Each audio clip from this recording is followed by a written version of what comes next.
do you mean this music is something else? Have you never listened to Brody Quest before? Hi! Hello! 15, Golden Cream, congrats on being first and second, and Ranger Fox, welcome on in, guys. Welcome, welcome. Listen, it's like a 15-year-old meme. It's a 15-year-old meme, please understand. I don't know, I mean, like, it's something that people probably don't remember, I guess. It's made by the same guy that did, Ultimate Showdown. You guys, wait. Ah, dude. It's kind of crazy, because, like, I do distinctly recall Ultimate Showdown being a thing when I was, like, 8 years old. The Ultimate Showdown, Newgrounds. When did this originally come out? 2005. Okay, so I was 9 years old. That's wild. That's crazy. It was a pretty important like flash animation in the grand scheme of things, right? Also, sorry I'm late after getting tea and water. I got lost on the way to the kitchen. Also, Dory, congrats on being third. Welcome on in. Welcome, welcome. Yeah, no, like, all right, Dory. Actually, I know that you're like what, 19, 18, something along those lines. Have you ever heard of the Ultimate Showdown of Ultimate Destiny? Is that something that you are aware of, or is that like something that you just, you know? Because I mean, I feel like it's definitely something past like people's time, mostly just because of the fact that like it was like a meme. It was like a really infamous like Flash video that came out in 2005, and then you know. Lemon Demon or Neil Suger. I can't actually. I don't know how to pronounce his last name, but like he became a really successful like artist. I think he's still producing music to this day, but like he's a very popular guy. And he's been around the internet for quite a while, for quite a long time. So I mean, like, I think that's pretty sick. Let's see. The Ultimate Showdown of Ultimate Destiny. Hold on. I want to bring this up because this is something that was like, I wouldn't say that it was integral to my childhood, but it definitely was an animation that really characterized sort of the era in which like independent animation and like it was foundational in the development of culture, I guess is a good way to put it, right? Wait, that's not what I'm looking for. This is the game, and then this one is the window that I'm looking for the not game, right? I don't know how this game is gonna run, by the way. I haven't tested it. If it doesn't work out, I'll switch over to a game called Darkwood, which also I guess doubles as another like horror game, right? So yeah, let's go with this shit fucking slaps, dude. This shit's from 2005, and it's crazy because I mean, there's plenty of other like internet songs and memes that have existed for such a long time, and I'm surprised that like I guess like anybody who used the internet back in like 2005 and browsed Newgrounds would essentially remember this, right? And so like I'm sure if you like scroll down, there's definitely people who are like, holy shit, I remember this from like middle school. I remember. Yeah, no, because it was 2005. That's like Adrian Brody, baby. Sealy, you know what the fuck the Ultimate Showdown is, right? Ultimate Showdown of Ultimate Destiny. You remember what this is, right? What is it? Of course, right? You're old. I'm gonna let that sink in. This is the Ultimate Showdown of Ultimate Destiny. Good guys, bad guys, and explode. Dude, I can't believe I fucking remember the lyrics for this for like, after like not seeing this after like almost 20 years. That's crazy. Holy shit. Wait, no, it actually has been 20 years. Why are you seeing a resurgence all of a sudden? Is he? I mean, Brody Quest was like, what is it? 15 was mentioning the fact that he was jamming out to the thoughts of madness. This music is something else. As I had the short that I made earlier just constantly playing on the loading screen while I went to go get water. And I mean, like, this shit makes me laugh. It's a stupid video. It makes me laugh. I like the song. All right. It's a pretty fun song to listen to. All right, and I think it's fun. I think it's enjoyable. How are you doing, Sealy? How's everything going for you? 15. Please tell me you know what the Ultimate Showdown of Ultimate Destiny is. Like, if you don't know what this one is, like, that's fine. You're like the fourth person that was mentioned in Neil creation to me. Really? Oh, I guess he is. I don't know. Maybe he's just doing something right. I don't know. I mean, he makes good stuff. It's fun. All right, so this stream is I have a few things going. I do recognize it. It's just been forever. Hi, Raptalos. Welcome on in.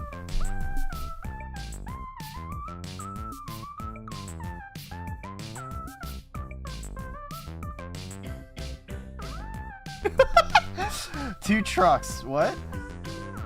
Two trucks? But like that said, I guess I changed my setup for OBS, so I'm not multi-streaming today. Wait, no, I am multi-streaming today, but like I logged out of all of my accounts and re-logged into all of them because the fucking Restream's tech support and, you know, all the solutions on their website are like, yeah, you should just like log out of your accounts and maybe that'll reset a couple of things, right? So I mean, you know, there's that, right? Okay, two trucks. Okay. So let's see.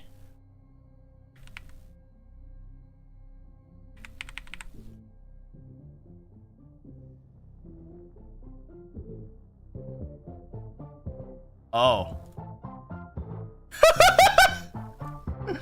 Yeah, this sounds like a Neil song. I'm glad. Two trucks having sex. Two trucks having sex. My muscles involuntarily flex. Two trucks having sex. Two trucks. Truly amazing. I love thank you, Neil, for creating such a masterpiece. It really brings it together. It really does. Right? It really fucking does, doesn't it?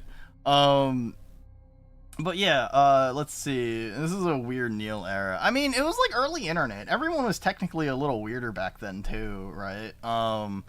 Like if you like people talk about Smiling Friends now, like everybody fucking loves Smiling Friends. Fucking Smiling Friends like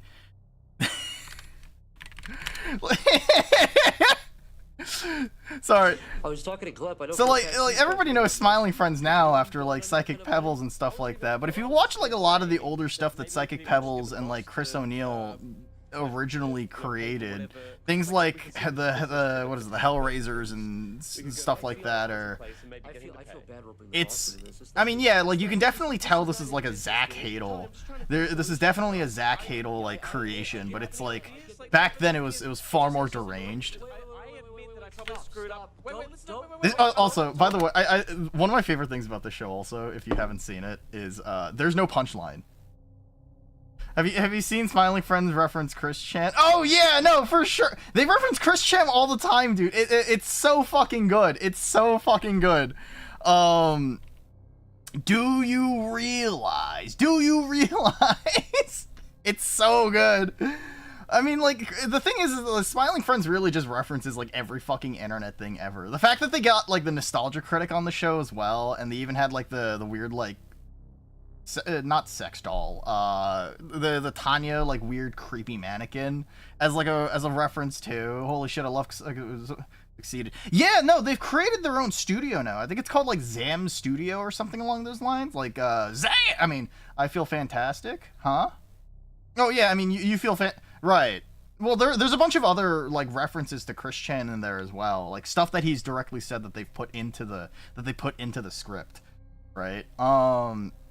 Is in the recommended videos. Oh shit, yeah, it's a rooftop_Nuna VOD stream. The doll, I Feel Fantastic. Yeah, I Feel Fantastic. That's what it's called. I forgot what it was called. Sorry, but I do know of it. Right, that video is so creepy. Yeah.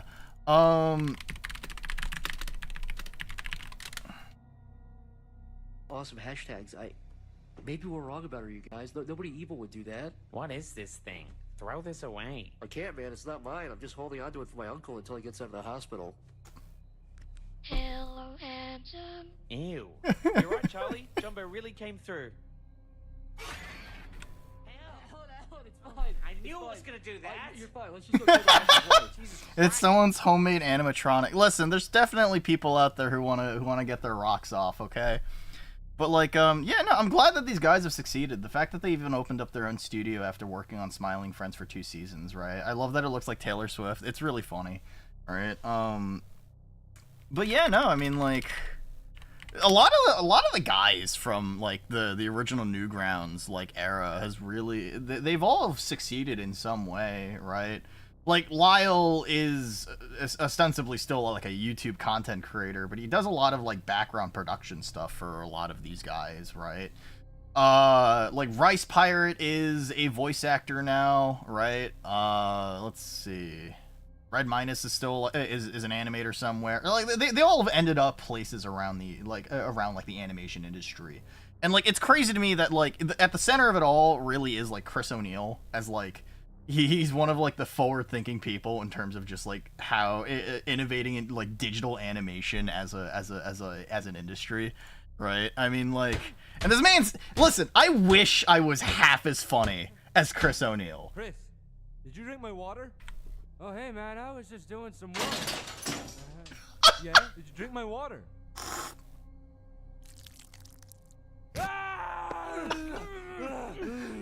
Listen, it's good. It's good. It's funny content. Not again! I am not! By Chris O'Neill and Liam Anyway, listen, understand, not again is also just like the perfect line to end that with. I wish I was like half as funny as like the Newgrounds guys. I think the only people that have either like disappeared or fallen off was there's a few of them I can think of off the top of my head. Like Ego Raptor obviously went off to do Game Grumps, and like love him or hate him, like he is part of like the YouTube slop, you know. Yeah, it's kind of crazy how he kind of just exists. But, you know, one of the weirdest Zach Hadel bits is the one he did for Justin Roiland High on Life game. The bit feels like basically written for Royal. Huh, interesting. I didn't know that he showed up inside of High on Life. That's actually pretty cool. Let's see. Like, yeah, like, Aaron Hansen is... I mean, he's just Game Grumps man now, right? Like, I kind of wonder... holy shit, that's been going on for 13 years at this point, I realized. I remember when that, like, first showed up back in 2012 when I was in high school as well. Holy crap, that's crazy. Time fucking flies. That's wild. Weird. I know, like, Stamper kind of, like, disappeared off the face of the planet, too. The man, he got a little too into meth, right? Aaron is a voice actor, and it's so weird to see him credited. Really? Also, yeah, hi, Yachty. Welcome on in. Welcome. Aaron Hansen. Is he a voice actor? Where does he show up? I want to see, like, his filmography. Oh, A Heist with Markiplier. In Space with Markiplier. He was in, Rick and Morty for, like, he had 3 lines. Oh shit! He was in the Owl House. Okay, that's kind of neat. That's crazy. I've been rewatching Owl House recently. Didn't Stamper fucking lose it? Yes. So, what is it? Stamper fucking lost it. He went at it. What is it? He ended up getting a little too into meth. He ended up kind of sabotaging a lot of and burning the bridges with a lot of his friends. So like a lot of people wanted to help him out, but he ended up being really self-destructive, and that turned into people not wanting to help. So, you know, it happens, right? Let's see. He was in Borderlands 3? Damn, that's crazy. He was in River City Girls, really. He was in the Final Fantasy VII remake. Okay. And I really didn't. Okay, I kind of didn't expect him to show up in a few places, but yeah, no. Owl House of all things is surprising because I've been rewatching that series. I've been like leaving it on while working. If you haven't seen the Owl House, I recommend it. If you like American children's cartoons, ? Because, like, what is it? In the past, like, decade and a half, really, what is it? Like, everybody grew up with, like, Cartoon Network and Nickelodeon, so, like, a lot of people end up remembering stuff like Batman Beyond, Justice League Unlimited, like, My Life as a Teenage Robot, Foster's Home for Imaginary Friends, so on and so forth. Johnny Bravo, I guess, if you are old enough. But then, like, if you fast forward, there's been, like, a lot more, like, I guess, like, American cartoons kind of, like, have significantly suffered in terms of being enjoyable. Right? Because, like, what is it? Infinity Train and the reboot of Gumball. Ooh, dude, you should definitely watch Infinity Train. Infinity Train is genuinely one of my favorite fucking, like, animated shows to have come out pretty much in the past, like, decade. I mean, it came out in 2020, but, like, it was just a really, really good, it was just, like, a really, really well-written show that, like, I was emotionally invested in all 3 seasons, and then the 4th season was kind of whatever, and then they canceled the show, and then they deleted the show from ever existing on any website, and the only way to watch Infinity Train nowadays is to fucking pirate it or find like an illegal streaming site or something along those lines. But hey, I love IPs, I love CEOs, I love Warner Brothers. I'm so excited, hyped for Dana Terrace. Oh yeah, of course, right, with Glitch Studio. Oh, they also had like the House of Guinevere or something like that. The Knights of Guinevere. That's what it was called, right? Copyright law and woo. Yeah, no, this looks incredibly promising. I don't know how much of this is like Dana Terrace, but like it is legitimately very, very. Like it was intriguing. At least watching the pilot, it was you know, I wanted to learn more about the series, I guess, and the world that they're setting up. It seems very, yeah. I tattoo every major conglomerate's logo onto my chest. Real. If you don't have Google branded on your forehead like you're Jared Leto Joker, then you're clearly doing it incorrectly. But Knights of Guinevere looks really promising, right? Like I think the last couple of shows that people, what is it? Popularity is TADC. What is TADC? Is that it's not like a has-been hotel thing, right?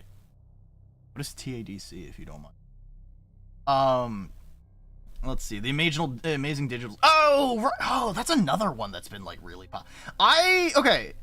I have been mildly curious. I have just like forgotten that it exists. Like it enters my brain as like, oh yeah, I should watch that. And then like within like 5 minutes, I'm just like, that doesn't exist anymore. It's like object permanence. I'm but a child, right? Literally, it's like,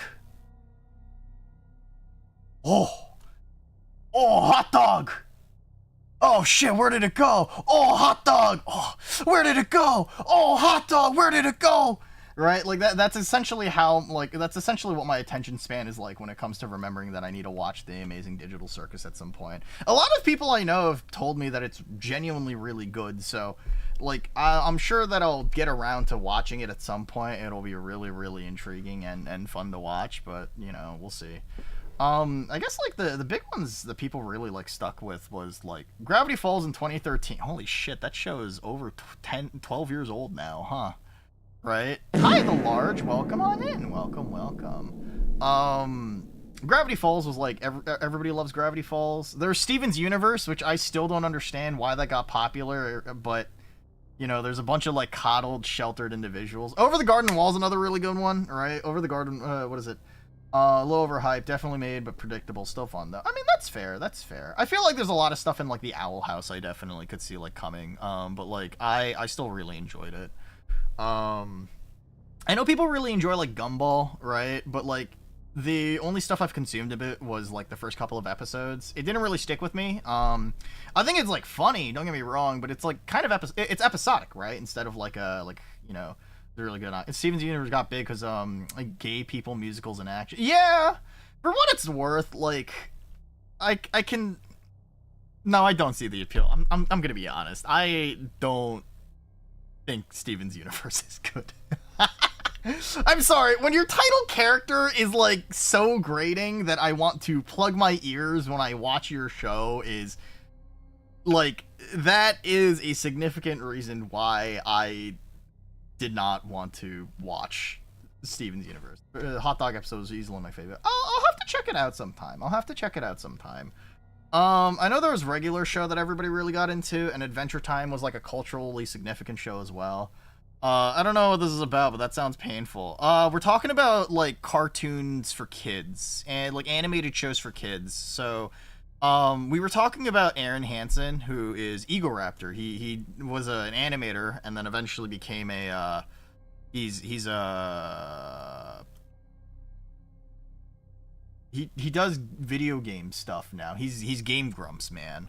But he did voice acting for a show that I've been rewatching called The Owl House, and what is it? He exists. Yeah, I mean, like, how often? I guess it's interesting to think that channel has remained relevant. I guess.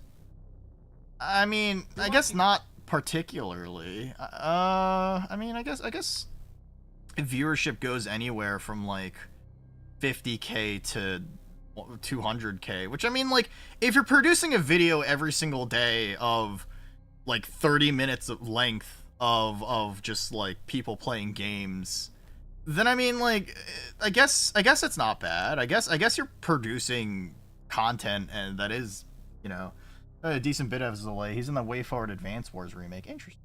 Future sucked. I never really watched that show. I know they resolved Steven's emotional with a huge, end off screen therapy. Interesting. Man. Well, it's a good thing that Steven's Universe is dead. And it's a good thing that Rebecca Sugar isn't responsible for another show, right? Right? It's not like she's working on another future, show, right, guys? Wait, she worked on Amphibia. Or wait. No, she's not the main writer for this. Huh. Oh, no, she was just a street performer. Yeah, I guess she wasn't. Oh, wait. Okay, no, that's why I remember. There's a wait, who's Rebecca Sugar? Rebecca Sugar is the woman. Am I gendering them correctly? Does she have a Sorry, she's non-binary. Both using her, she, her, and they, them. Okay. They question mark. What is it? They're the writer and the creator and director for Steven's Universe. But they've been assigned, or not assigned, but they've been essentially been given the opportunity to make a feature-length movie about the Moomins, which, if I recall, is a Finnish thing. Yeah, and like the Japanese really like it because it's really cute. What? Yeah. What is it? Let's see. Yeah, it was announced that on October 6th, 2025, it was announced that Sugar was writing and directing an animated movie based on the Moomins franchise with Annapurna Pictures and Julia Pistor as producer. Huh. Interesting.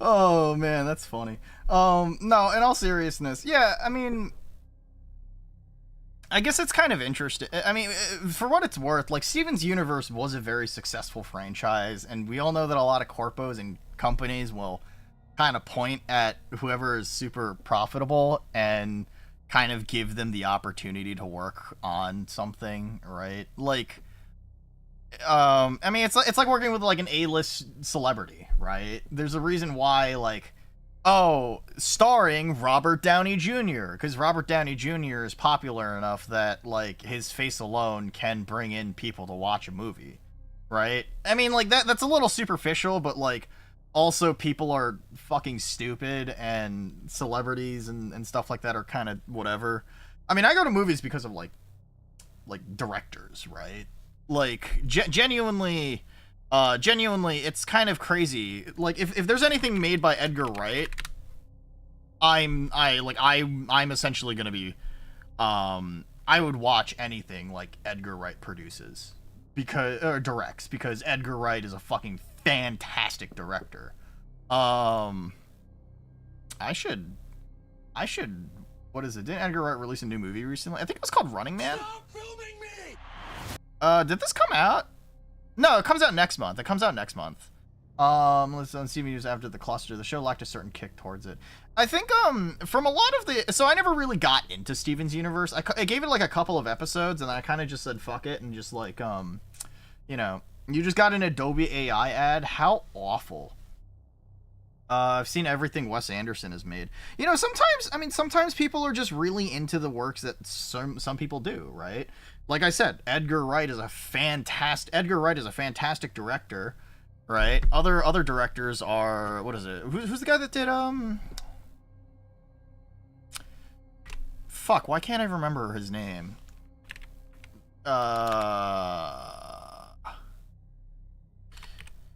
Movie where imaginary friend is,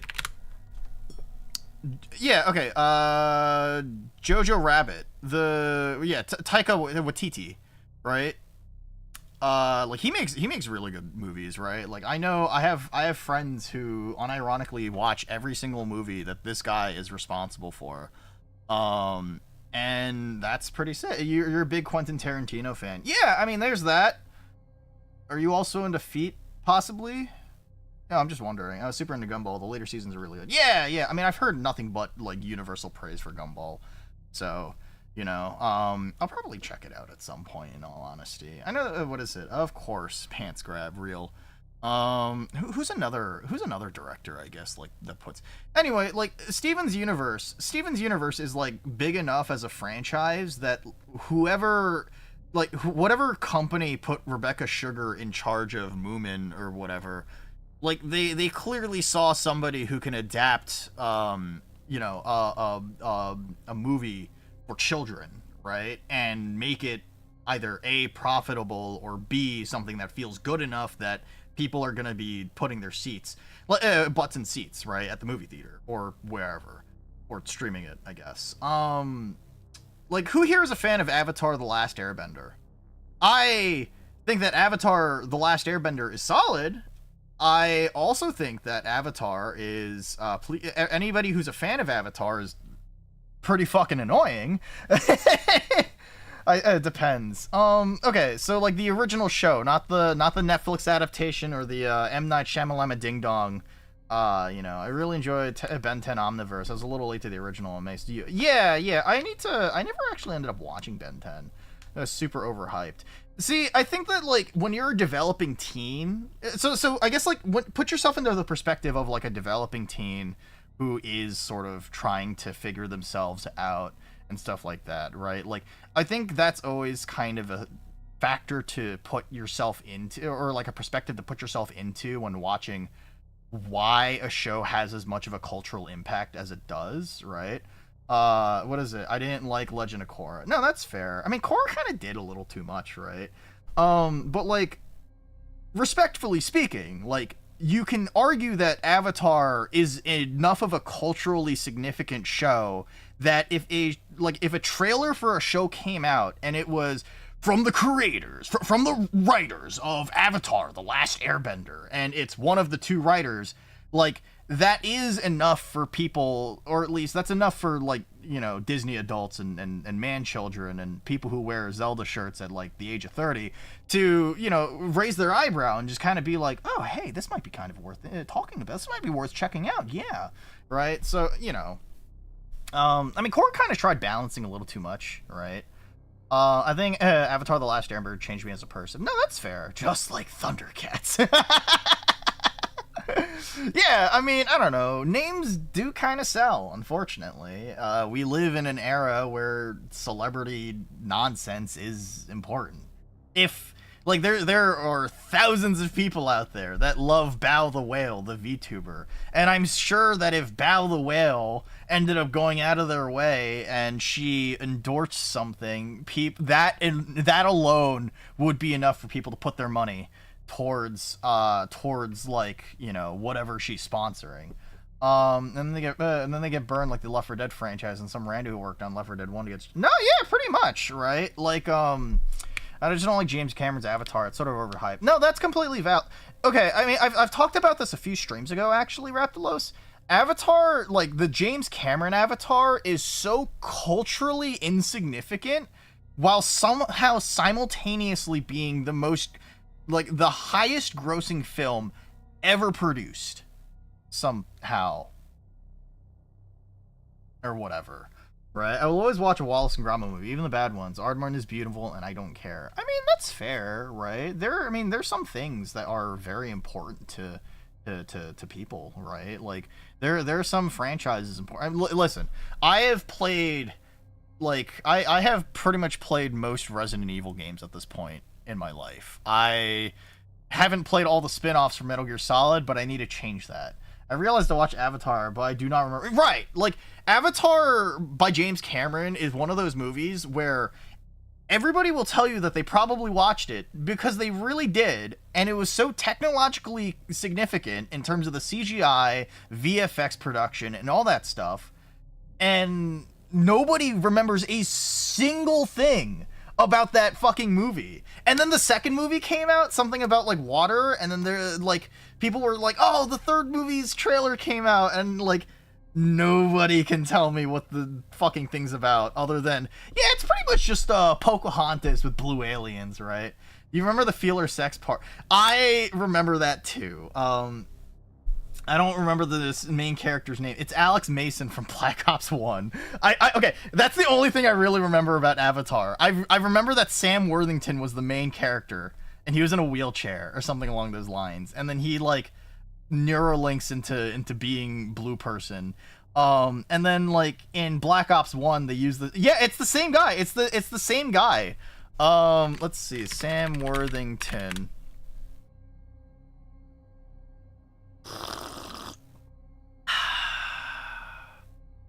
Let's see. Video games. Call of Duty Black Ops. Call of Duty Black Ops 2. Call of Duty Black Ops 3. And he never returned after that because he was too busy. He was too busy working on Avatar or something along those lines. Yeah, that's crazy. Let's see. How much to license your name for some toxic-ridden energy drink powder? Listen, if there was a gas station dick pill, like, company that sponsored this channel, I would take it just because I think it'd be funny. Like, there's definitely stuff that I want to get sponsored by. Like, if I could get sponsored by Made In one day for, like, kitchenware, I would definitely take that. But also, like, gas station dick pills would be really funny. Let's see. The only good thing about Avatar is... Okay, let's see. The feeler sex part. There's a guy in a mech. The only thing I remember Avatar is Unobtainium, Jake Sully, and... Yeah. I remember all the wheelchair and him doing the Eiffel... Yeah. I get everyone said that, but honestly, I didn't care. Right. And, like, somehow Avatar by James Cameron is the most highest-selling film ever fucking made. Funny enough about the feeler sex part, so when I was a kid, you know, my church did things like VBS, or Vacation Bible School. They do that, or they do retreats, and it either, the VBS stuff would either take place at the church, or they would find a specific venue to take kids out to, so that they can do a bunch of, you know, church stuff, I guess, right? So, occasionally, you know, my mom would sign me up for a lot of these retreats because, you know, devout Christian mother, so on and so forth, and me being the little paste-eating, glue-eating child that I am, I would go on them. And so, like, they would rent out, like, a coach bus or two so that they could fit all the kids into the bus and get to the venue. Also, hi, Gang Killer, welcome on in, welcome. And what would end up happening is that they put on, you know, they'd put on movies, right? they'd put on movies, and a lot of the time they were just like animated kids movies, things that were pretty acceptable, right? I think things that you would be willing to show to church kids, because you'd have stuff like VeggieTales, you'd have stuff like Toy Story, you'd have stuff like The Incredibles, right? Like films objectively you can show a child, and like I'm sure they turn out just fine. Especially in a Christian setting. I recall that one retreat that was like, the venue was like 2 hours away. The pastor was like, all right, cool, I'll pop in a movie, I'll fall asleep, right? And everybody we can all just agree that we can move on to the venue. So he pops in fucking Avatar. Not Avatar The Last Airbender, not Avatar the M. Night Shyamalan Ding Dong film, Avatar by James Cameron. Now, this is a PG-13 film, and like a lot of the kids going on this retreat are above the age of 13, right? These are like the high school kids. That's technically fine. Now, there's a lot of violence in the film, but like we're willing to look past that. The good guys fight the bad guys. It's pretty obvious who's the good guy, who's the bad guy. Blue guy good, human bad, or whatever the fuck the morals were. And then they get to the scene where the main character falls in love with the girl, and like they start kissing, they start holding hands before marriage, and then they start taking their ponytails and just like right, just like like they start touching tips, ponytail tips, if you will, under the moonlight, under the tree, and things get a little intense, right? Because metaphorically, it's not even metaphorically, it's not even it's not figurative either. They're literally just having blue people sex on screen, and it's really funny because the pastor, who's just sitting up front, who put in the movie, sees the screen, and he gets up, and he's fucking like, oh shit, I did not know this was in the film. And he gets up, and he's fucking like pressing the button. He's pressing the stop button as fast as he can. Right? Just like touching whatever like DVD player they have in the coach bus to just be like, shit, no, fuck, stop, please. And then like the movie pops out, the disc pops out, the movie stops, and he turns around, and he's just like, and the blue people won, and they all lived happily ever after. And so after that, the Avatar movie was never shown to that to the youth of that church ever again. But it certainly was a really funny reaction that I remember being awake for. You should definitely vet the media that your children consume, by the way. Just FYI if you're a parent. Because you don't want your kids consuming things that like are brainless slop, like Five Nights at Freddy's, right? Anyway, all right, that's turning into a clip, by the way. Human good, blue man bad. No, real, true and honest. The good guys are actually humans. VeggieTales was dope. Oh yeah, my veggie OC is what's a blue vegetable? Moldy ass broccoli. No, it can't be moldy ass broccoli. I'm a pickle, chat. Funniest shit I've ever seen. Let's see. Terminator 1 and 2 in the Alien franchise. You don't like Titanic? Where the boat splits in half and the man goes flying and smashes his head into the fucking boat on the way down? The Avatar The Last Airbender movies weren't good, huh? Yeah, pretty much. I remember one time I was on a Christian trip and the monks got pissed at the 10-year-olds and ended up swearing them and calling them ungrateful little shits. I mean, when I worked at the Christian summer camp that one time, I definitely said bullshit out loud. Like I said like cusses out loud multiple times because I cuss like a sailor. I don't know if you've noticed while watching this stream, I curse like a sailor. I don't know.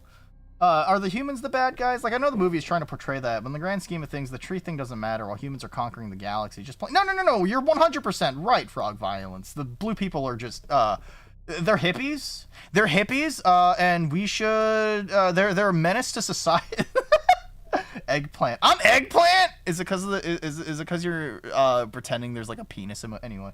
Bro felt so bad he did voices and stuff for free after work to make amends. Oh, okay. And wait, hold on. What?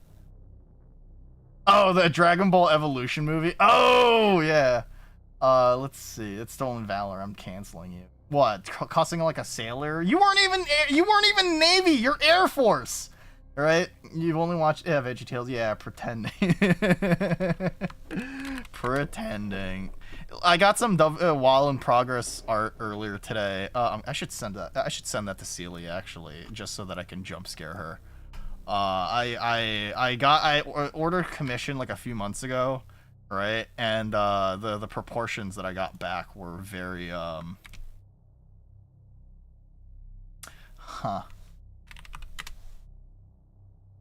Let's see. No, what is it? The only thing I know about the Dragon Ball Evolution, let's see. Car slide. Dude, the only thing I remember about the Dragon Ball Evolution movie is this shit. It's like every time I see this gets lower and lower quality. But this shit makes me die. This shit makes me die laughing every single fucking time. Hey, Fuller. It's genuinely so funny.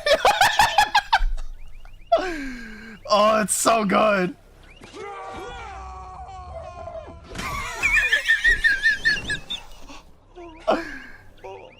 It's shot like a YouTube. It's so good. God, it's so fucking funny. Thanks for sending me more pictures of your cock, Nuna. You're welcome, bro. Jesus. Oh man, listen, please understand. It's really funny. God, I love the YouTube poop where it just keeps doing this. It's so good. I don't remember the movie, but I think it would have been better if they didn't try to attach it to the Dragon Ball IP. I mean, that's like a lot of things, right? The only reason they couldn't show Jesus as a vegetable is because the creator's mom forbid it. I mean, that's fair. I don't know if anybody here likes any of the Tom Clancy games from Ubisoft or whatever. But like Tom Clancy is a name synonymous with like the tactical, like, you know, play-by-play, you know, you should treat violence with respect kind of deal. And for what it's worth, like a lot of the early like Tom Clancy games are super into that, right? Games like Rainbow Six, games like Ghost Recon, games like, you know, Tam Clancy. Tom Clancy was super pivotal for video games when it came to creating realistic depictions of essentially like scenarios to play in.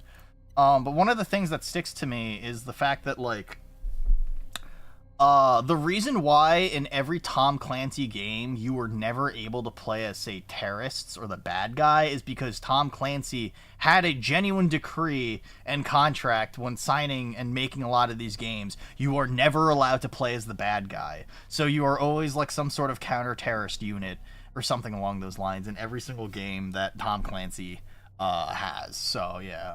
It's so good, and now it's just sci-fi bullshit. Yeah, I mean, like, Siege really just needs to not have the Rainbow Six IP attached to it, but unfortunately, it's one of those things. It's unfortunately one of those things that got profitable enough that they turned it into a very Fortnite-y. Anyway, this is CRONOS the New Dawn. So this is a game made by the guys who made the Silent Hill 2 remake, which is a game that destroyed my 3070. So I've upgraded to a 4060, and we'll see if my computus will handle how shitty this fucking game engine is. Death is a learning experience. Knowing what lies ahead will allow you to be fully prepared next time. Okay. I mean, it's how much I didn't enjoy it. There's a movie that I've been wanting to watch with some other people, and that's Speed Racer. From them was The Medium. Nice upgrade. Sorry, the 3070 died. No, it didn't die really, but it definitely, like, after playing it, I was definitely running into like PC issues. It was pretty bad actually. So, you know, I've kind of just avoided trying to. That's why anytime I see like Unreal 5, if like announced for a game, I always look at it with a look of skepticism. So I mean, you know, I've had this game running for about like a little bit under an hour, right? A little bit under an hour. So if this doesn't work out, I'll switch over to like Darkwood or something along those lines, or another horror game or something along those lines, and I'll just refund this game or something. Yeah, baby, Speed Racer! Here comes Speed Racer.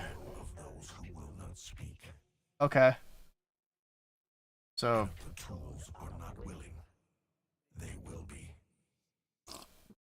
heard this one runs better. I sure hope so. Holy shit. I love Dead Space. I don't actually love Dead Space. Dead Space is just okay. Huh. Man, it's a good thing I don't have epilepsy. It's a really good thing I don't have epilepsy. Huh. I love Eastern Europe! I love depression! I love eating sausages and bread and pierogies for breakfast, lunch, and dinner! Is this just GTFO? This is just third-person GTFO, right? Uh-huh. Stupid. Whoa, is Poland Simulator real? Hi, Gondo. Welcome on in. Welcome, welcome. That was a wee one. Yeah. I mean, Speed Racer as a movie is, like, just really fun. There's a lot of really sick shit in that film that's just really enjoyable. I could eat pierogies for lunch, dinner, and daily. I could, too, I feel like. Pierogies are really solid. Do you prefer your pierogies with anything in them, or are you just okay with just like plain old potato and maybe cheese? Oh my god! It's my parents getting divorced! I don't see anything, really. Giant, what the fuck does a, alright. Sleeping. My character's a woman? Okay. Oh jeez. That's just Jigglypuff. You got the ears and everything, right? And like the stubby little arms and legs, and it's gonna come at you and hit you with a rest, and you're gonna go flying. Two bears fly. It's two trucks having sex. Ships sinking. What? Where's the ship? This is an unrealistic depiction. This is an unrealistic depiction. None of these answers correctly indicate. None of these options indicate the true meaning behind these Rorschach tests. My mom getting beaten by my dad, my parents getting divorced, and also me being heartbroken at the age of 14. I saw a rise. Fire spreading or river rushing. Both of these are bad answers. Fire. Let's see. This is bad roleplay. Uh-huh. I spread butter. Listen, I know that Rick and Morty isn't very popular. I do think there are some really fucking funny lines from it, okay? Please understand. To pave the path. I don't know. These are gonna have, like, lasting consequences on the overall story. Father.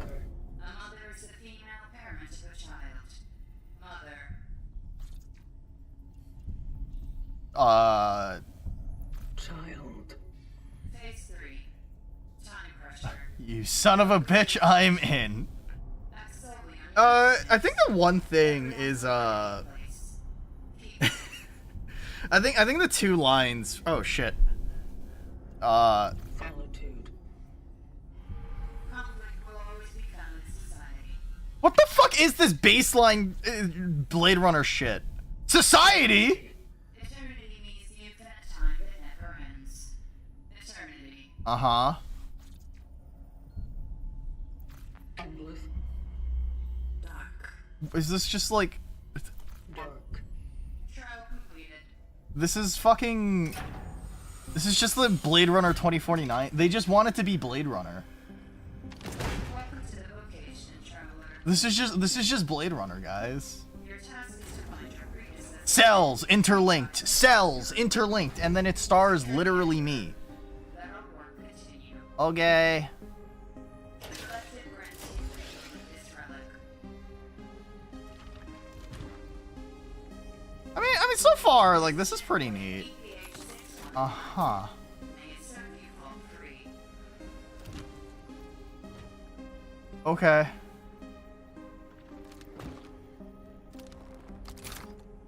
The most Reddit of Reddit cartoons. Okay, what I mean by this is that, like, it's become cool to hate on Rick and Morty. It has been since, like, the 3rd season, ever since Pickle Rick, and generally liking Rick and Morty has turned into a you like shitty garbage slop kind of stuff, right? But yeah, no, as Sealy said, there's a few good bits here and there. What is my purpose? You spread butter. Oh my god, is a very good one, for example. Or shit like the fucking, what is it? What the hell is Israel? Is also another really good one too, right? Anyway. Oh wow. It is not working. Hold, aim, hold, okay. Oh, we're Metroid! We're Metroid Man! Hi, Ray! Welcome on in! Welcome, welcome. How are you?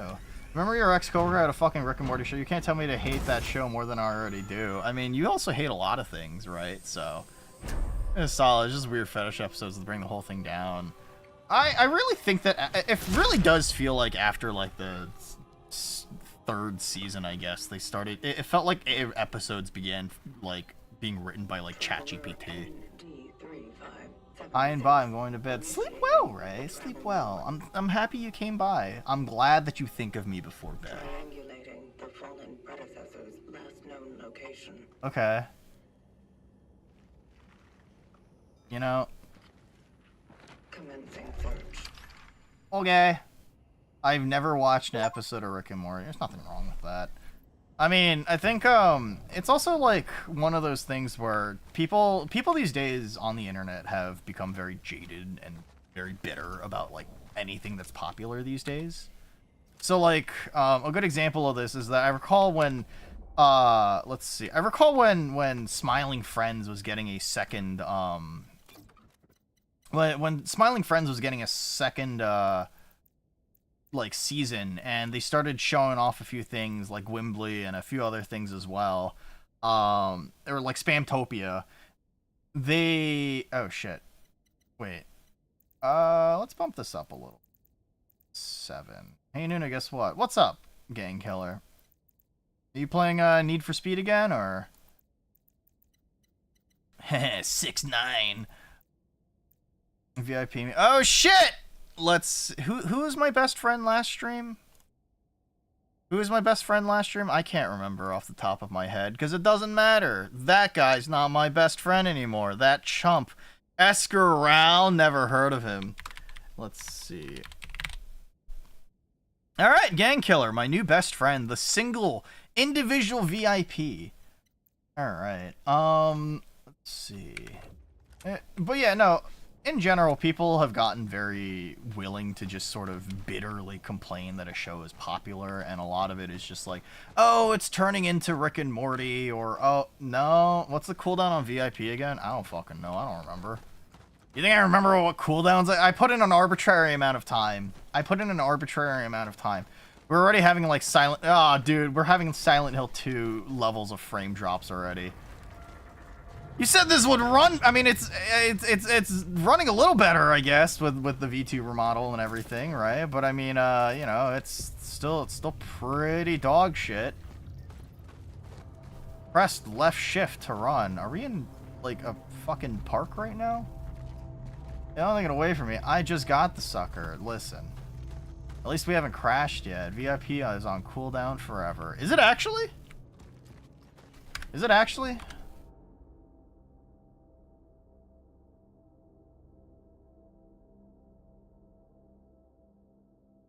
No, it isn't. Stop lying to me. You made me check. You made me check. You made me check, you fucking whore. You fucking bitch-ass hoe. You stupid fuck. You stupid fucking stupid fuck. Let's see. You like spreading misinformation on the internet. Woe be to you. I cast your toes shrink. Your toes shrink by half a centimeter.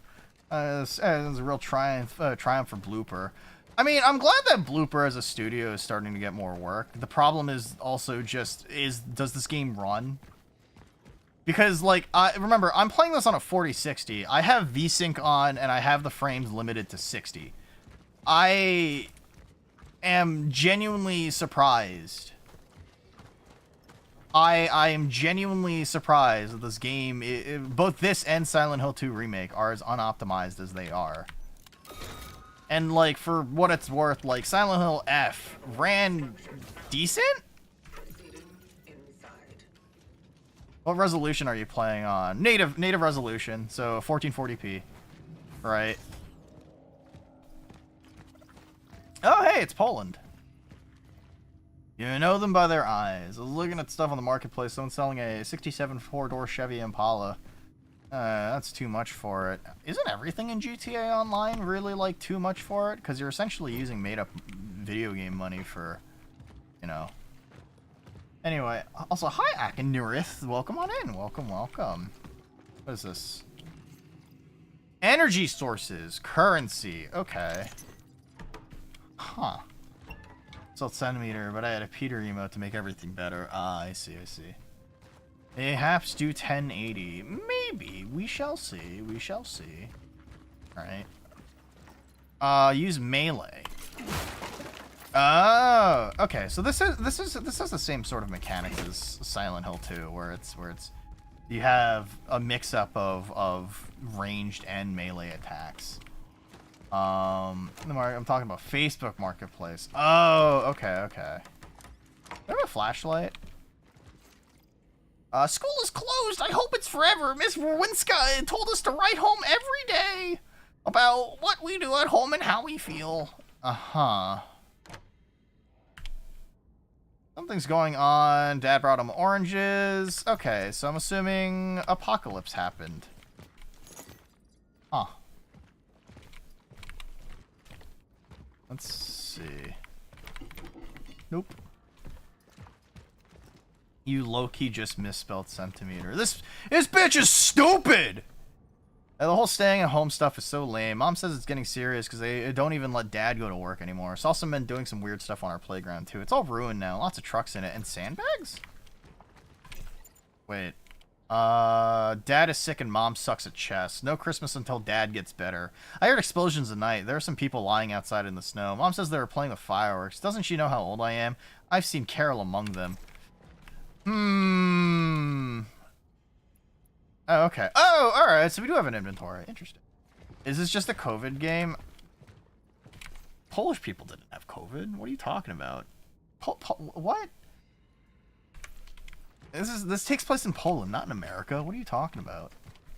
What is this? Daddy, I slid the key under the door. I'm going to look for Mom. Oh, okay. Oh, I have to watch the animation of her slipping through the thingy. A rusty old key. Alright, so we've got shortcuts, and we've got fleshy wall. I feel sorry for Mom. When we met in the hallway, she smiles cheerfully, but her eyes are all red. She told me to stay out of Dad's room because I can get sick just like him. It stinks in here. Mom's gone. She had never left home for such a long time before. I'm getting scared. I know Mom said not to go into his room, but Dad is in so much pain. He's calling my name over and over, and she still hasn't come back. I must help him somehow. Huh.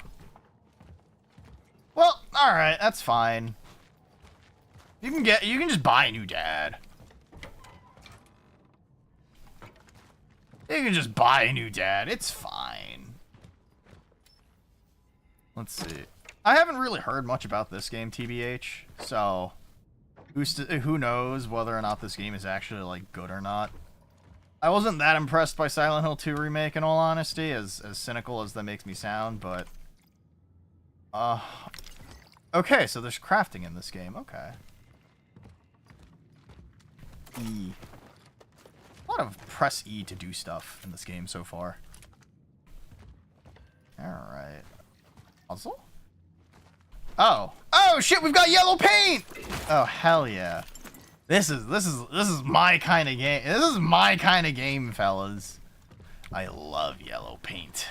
It tastes better than the purple paint. It tastes better than blue paint. Alright. Yeah, I mean, like, it seems, okay, this game seems to run fine when I'm indoors, but there's still, like, a hiccup here and there. We'll see. Yep. And what makes people's brains work better. I think, people always talk about how, yellow paint is ruining games, but I don't know, man. There are some pretty fucking stupid people out there, me included. So, like, you know, it's just, like, one of those things where, I can't really imagine. What? Oh, there's, okay, so space is like a curb stomp. That's kind of neat. Alright, this really is just Dead Space, huh? Pop up, I'm cruising in Los Santos. Oh, okay. Oh, okay, I guess I'm going with DSP. Yeah, I mean, what is it? I think I've mentioned this story before, but there's somebody I remember seeing an article. Oh, now I get a flashlight. Okay. Sure is spooky around here. I wonder if there's gonna be something that jumps out at me. Sorry, Nuna, all the budget went to hiring Jack Black. That's crazy. Can't believe it. Chicken jock. Anyway. Google Docky! Actually, that's like another thing, isn't it? But yeah, no, Celia, you're right. DSP is like one of the names out there that are like pretty fucking bad. Needs direction frequently. Put the paint in and give an option to make it transparent or something along those lines. Yeah, I think that's probably for the best, in all honesty. All right, handgun ammo requires 3 chemicals. Shell patch restores a small amount of integrity. How the fuck? A generator. It is lacking 2 fuses. Okay. Oh, hey, okay, so there's save points. Saving collected data. But yeah, so I remember so people here know what PT is, right? It was not physical therapy, the video game.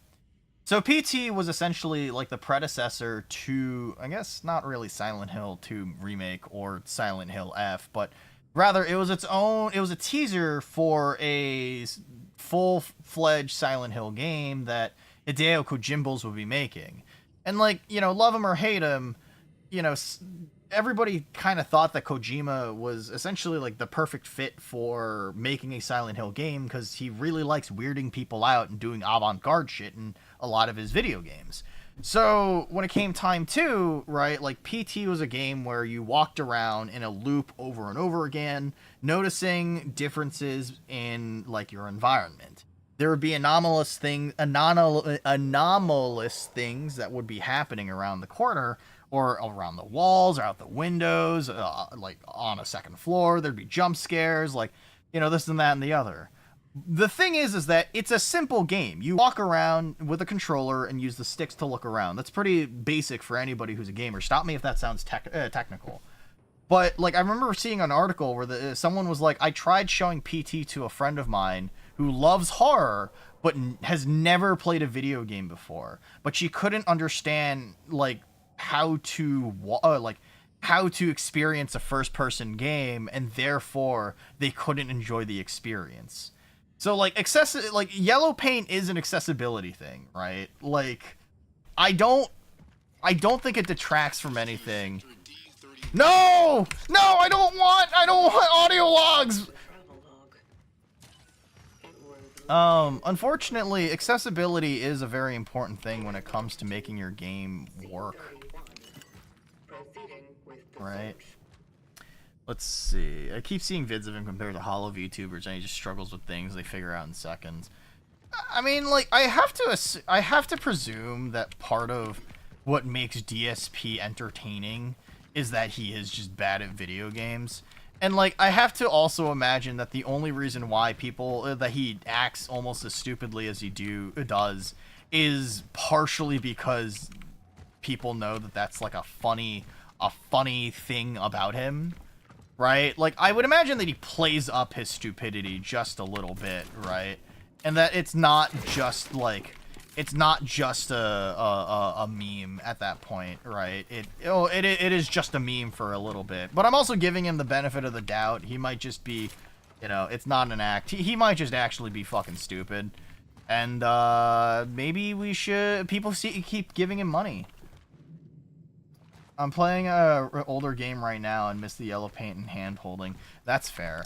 All right, people complain about yellow paint, right? But then forget that yellow paint is kind of nice at times, right? He really is just like that. People give money to this man, dude. That's like, I don't know. Don't get me wrong. Like, I'm a small streamer. Anybody that gives money to me, I'm very thankful. Genuinely very thankful that you have decided to give a part of, like, your money and time and, you know, whatever to me. The problem is that there are people out there that are much stupider than I that are getting money. And sure, you might say that they're probably in a less fortunate situation than I am, but I don't care. You shouldn't give money to people that don't deserve it. Alright, cool. Yellow paint does help. Yeah. They'll hate it. Should be optional. I think making it optional would probably be the smartest way to approach it, alright? Shell patch. For integrity. Okay. Is that just like a durability thing, or like... Alright, handgun bullets. Handgun bullets. Okay, so I have 6 shots. Products still may be good after expiration date. Uh-huh. Huh. Don't think me, think we. Together we should, we'll prevail. Uh-huh. Anyway. Celia, I'm gonna come to your home, and I'm gonna paint your house yellow, and you'll hate me. I'll paint a yellow trail. I'll paint a yellow trail from your stream room to your bedroom. Just because I think it'd be funny.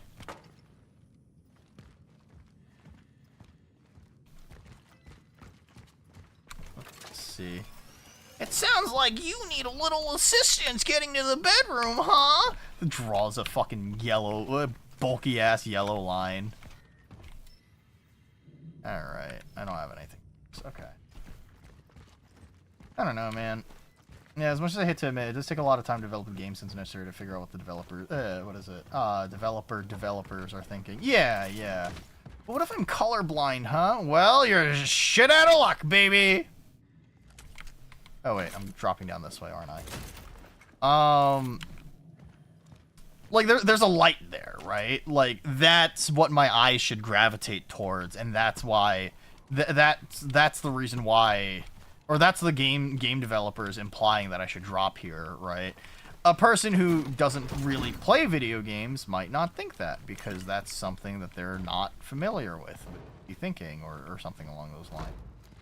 Why is it illegal to fake your own death? I'm not sure.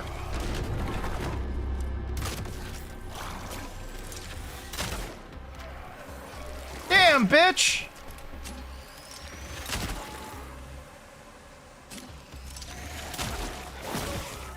Damn, bitch! You shrugged off a bullet to the head! Orphan encountered. It's down. Control not compromised. I do, you know, curb stomp is very cool. I'm not paying taxes when I'm alive. Real. Oh, okay. It's actually a very, very small... Oh, because when they say integrity, they actually mean your suit's integrity. Okay, that makes a lot more sense now. Anyway. So I like one of the things in the Callisto Protocol. They put an option where you can set custom colors for enemy and items, so you can identify gameplay features easily regardless of color vision. Yeah, I mean, like I said, accessibility is very important, and being able to either put in a colorblind mode or something along those lines is very, very important. A good example of this is, So this sounds really like, this is a really like weird thing to sort of point out and praise, but any game that allows you to customize the color of your crosshair is an accessibility option, because you can now essentially set it to whatever color is most comfortable for you, right? Of course, the universally good crosshair is probably just white with a black outline, because that will stick out on anything. Or you can be like me, where your crosshair is just pink. Bright, hot pink. And I have rocked a bright, hot pink crosshair in Counter-Strike and the finals forever. Ugh! Is there an FOV slider? My brain horty. Brain hurty so far.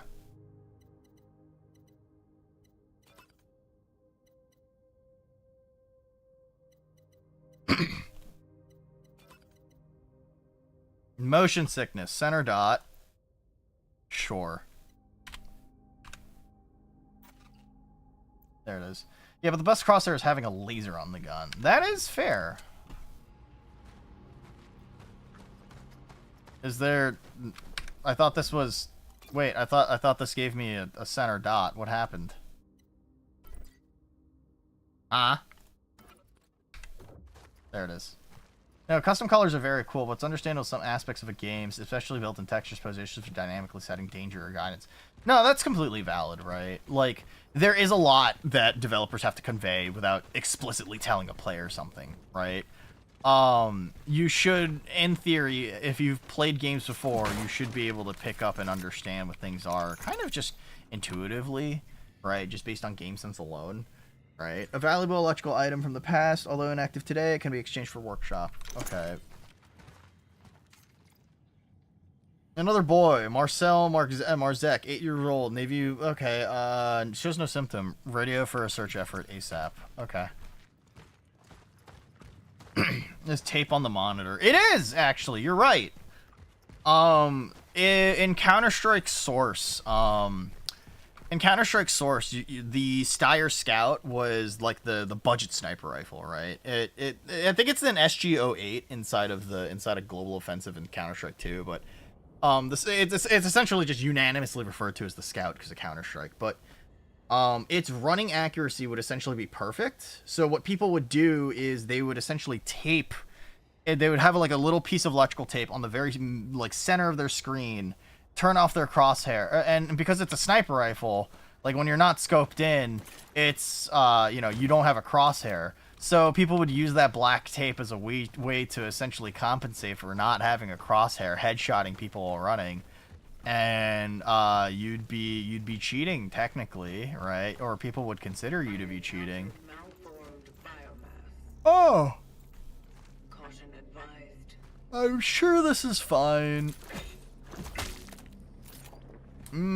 Fleshy. How do you eat chocolate eclairs, by the way? Do you not stick it in your mouth? What is it? Goes to courthouse for my own death certificate. Arrested. Is that how that works? I don't know. I've never faked my death before. Well, I have, but, you know. No, I don't want to listen to it! Audio logs in my video game? 0 out of 10. Alright. You know, I'm really sleepy today. I slept late again last night. I stare at them until they decay. Oh. I didn't sleep a lot last night, but I also never sleep well, to be honest, because I'm really bad at this whole, like, sleeping early thing. I was working on a clip. I was working on an epic clip that I thought was really funny from the Left 4 Dead collab with me, Scab, and Gontai. Yummy!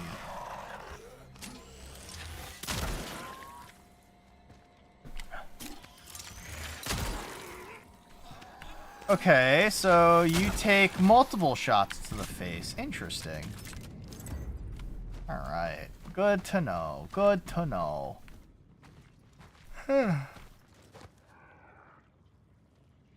Sorry, you might find me yawning a decent amount because, really bad at being alive. I don't know. I've been back on a lot of the clip grind recently, so like I've been spending a lot of time in DaVinci Resolve. And obviously there's some stuff out there that takes like no time, like you know, hold on, let me get the, like this took me like an hour. By the way, Noonathon starts on Monday. You guys are gonna be there, right? You guys wouldn't leave me, right? You guys wouldn't not watch me during Noonathon, right? I'll have an open voice chat for friends and stuff like that, and so hopefully people will pop in and be cute little guests and stuff like that. We'll watch through Life is Strange. We'll watch Life is Strange together. And Life is Strange will be fun because it's bad or whatever. And I hate millennials. I'm going to be there, but I might miss because at the beginning because of D&D. That's okay. Remember, I'm streaming 9 days in a row. Monday, Tuesday, Wednesday, Thursday, Friday, Saturday, Sunday. So I don't know if that's 9 days or not, but you mean play Life is Strange, right? Yeah, play. I love playing Life is Strange. Yeah.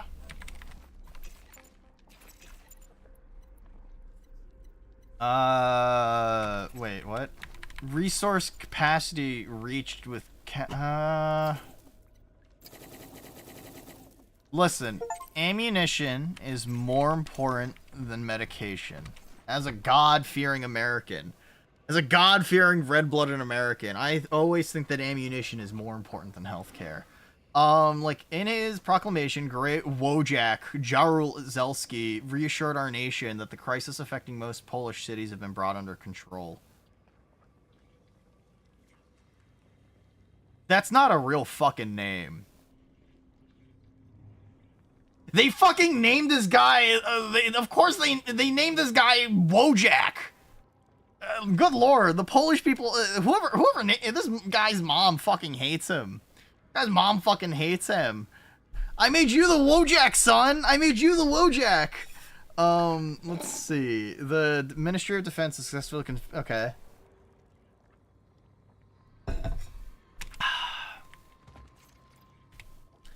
General Jaruzelski urged the residents of quarantine cities to stay strong and abide by the restrictions. Interesting. Okay. Of course you'd think that. As an American, my God-given right. On the 7th day, God gave us Remington. On the 7th day, God gave us Colt CZ and Palmetto State Armory. It's pronounced Wojciech. Let's see. His older brother needs to be Chad.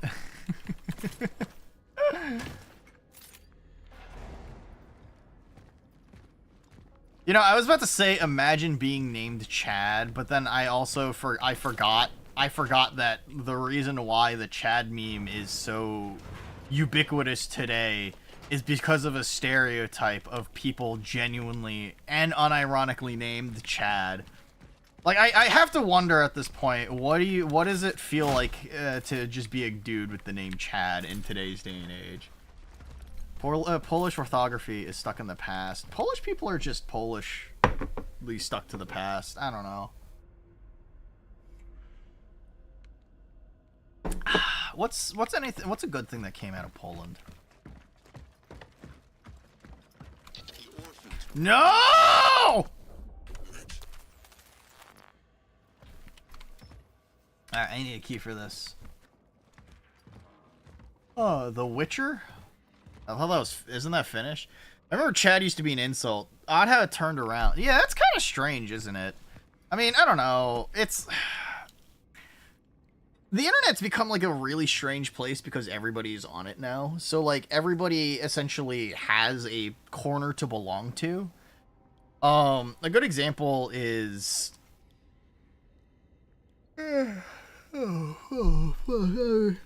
Sorry, I'm sleepy.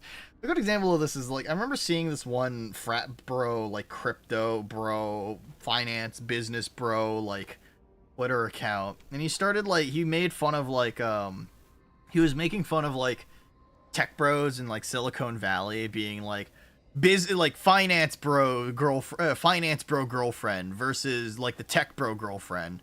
And the finance bro girlfriend is like this conventionally attractive like white woman who is like busty and like, you know, I guess what is considered like sexy by like Playboy standards, I suppose. And then the tech bro one is this like really ugly looking Chinese woman with glasses and really big front teeth, which, you know, you can't really do much about that. But like, and like he's fighting with everyone in the comments to just be like, oh, you know, like you a beta bitch kind of thing, right? But the thing is that like at the same time, there's still hundreds of people replying to him on Twitter agreeing with what he's saying about like, oh yeah, like, you know, objectively somebody is incorrect for finding like the what is it, this Chinese woman attractive. And it's just kind of like weird, I suppose, to see that like people like that are on the internet, because, you know, I remember back in like, you know, God knows when, it's like, oh no. It's if it was a cyberpunk dystopia, it's changed my mind. I thought that was South Korea.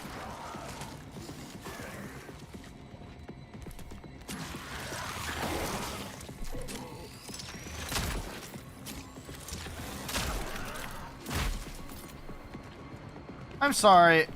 Is there not like a dodge button?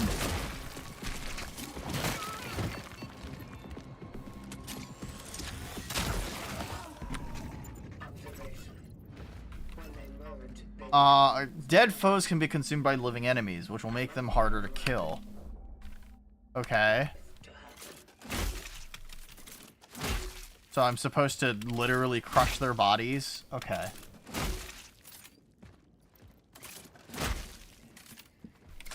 Nope, Japan does. Twitter comments are always wild. Twitter is it sure is a website comprised of real, breathing human beings. Where 14-year-old kids try to have political opinions and then get bullied off the internet and say that they're depressed, which I get it, but also, no, I agree. It's certainly one of the websites of all time. Yeah. The orphans grow even stronger as they merge. Okay, so the enemies in this game are called orphans. Wonderful. I love killing orphans! Anyway, full legal name. Yeah, that's also weird to me, that, like, internet safety is essentially just, like, out the fucking window for so many people. Not enough gas masks and despair. I think South Korea produces the best cyberpunk dystopias. Because, South Korea is a cyberpunk dystopia. Boy howdy, I hate South Korea. As a person from South Korea, I hate South Korea.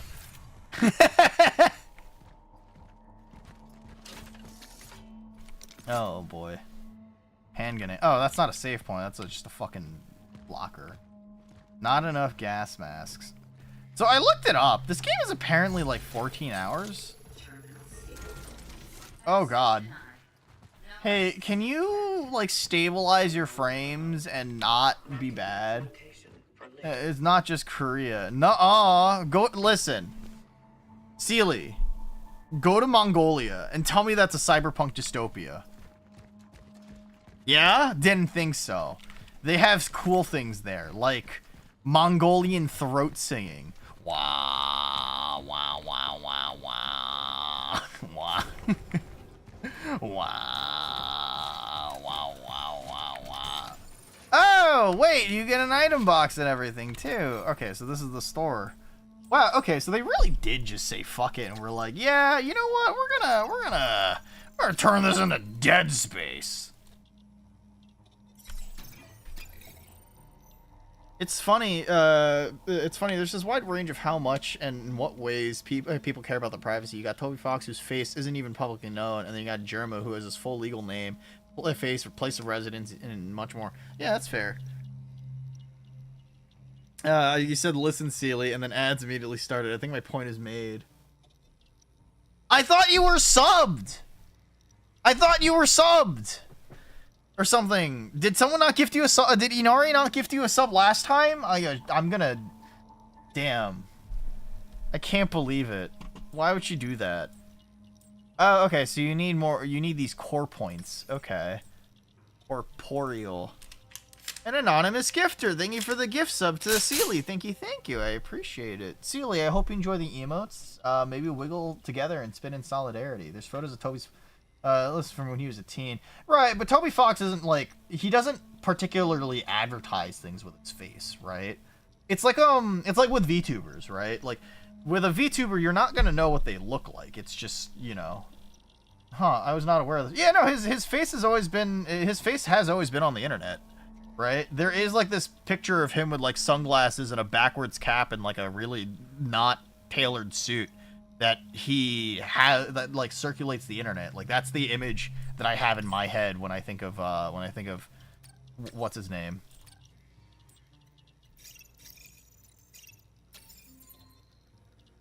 Let's see. Sealy pants grab with a it's a good emote. It's a good emote. Please understand.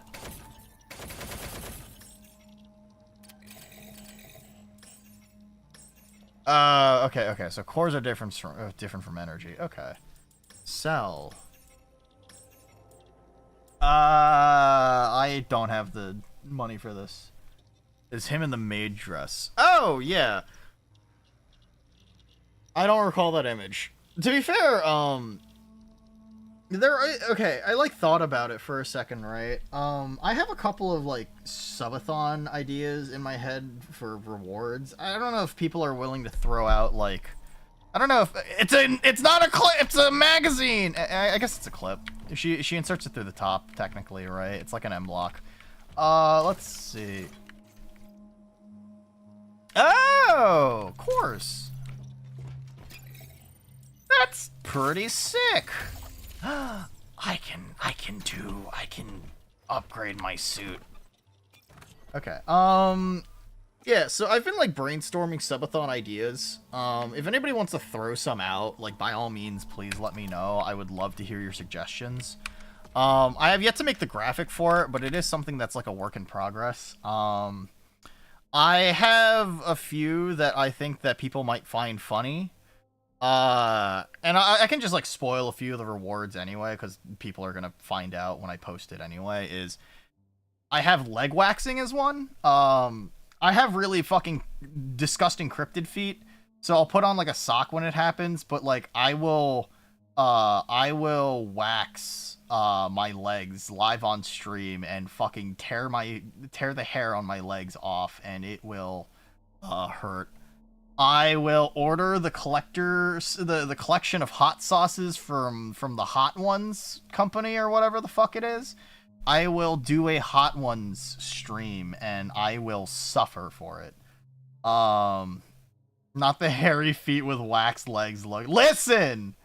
I'm Gorilla Maxing! It's like Crocs. Let's see.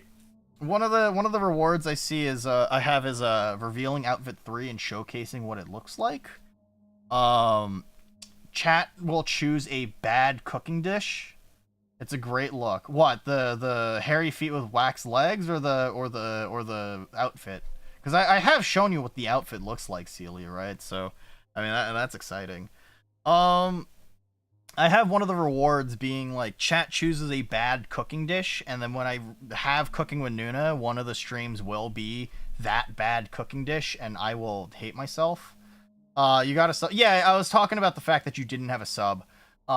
So congratulations! Thank whoever gifted you the sub. Maybe wiggle together and spit in solidarity. Enjoy the ad-free viewing and enjoy the emotes. You still were forced to watch the ads. What a fucking poopy butthole. Another one is fan fiction reading as a safe for work, not safe for work thing. If we get to a certain point with the subathon, I will read, I don't know, Equestria, Fallout Equestria. I'll read, I don't know, fucking something not safe for work, something cringy Sonic the Hedgehog inducing. Let's see. One of the rewards is also Cooking with Nuna, but I wear a maid outfit. I suggested, I brought this one up to my wife and she cringed. She physically recoiled and cringed at the prospect of Yeah. Yeah, that one also makes me cringe too. I don't want to do that one, but I'll do it. I'll do it for sure. If it's embarrassing, you people paid money for it, so I'll let you guys do it. You know. Let's see.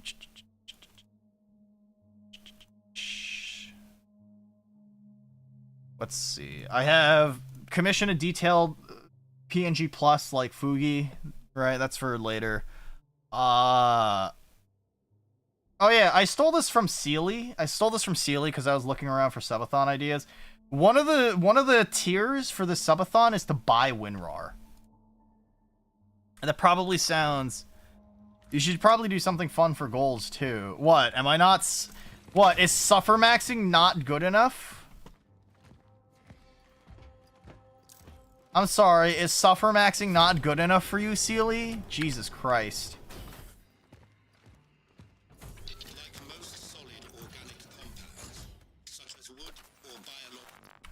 I hate the fact that this game does audio logs.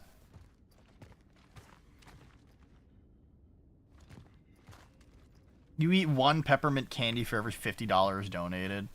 I don't think I'm going to be eating many peppermint candies then. Suffer core is out, noon. I get with the times. Let's see.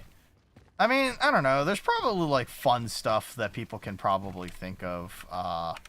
But like I said, if people can suggest a couple of things, I don't expect this one to be very, you know, to make a profit off of this, but it's just to sort of help fund the channel as I essentially prepare for the third outfit's debut and, you know, a couple of other things.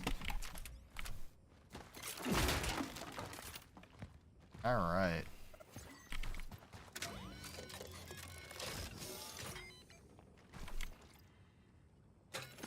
Okay.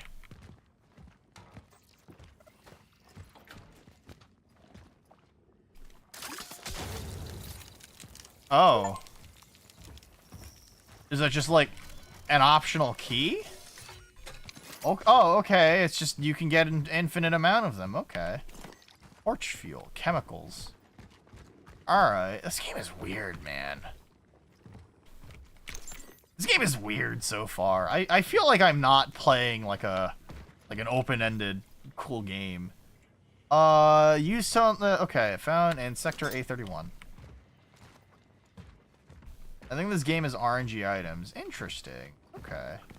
I mean, anything to sort of increase the overall replayability, right? That's like a big thing with a lot of these games. Like how... Actually, I don't think it was Silent Hill F. It was Amnesia the Bunker has it so that all the items are completely randomized. Let's see. I'm sure my wife will laugh really hard if I wax my legs in front of her. The virus never sleeps. By forming groups, you are helping spread the disease.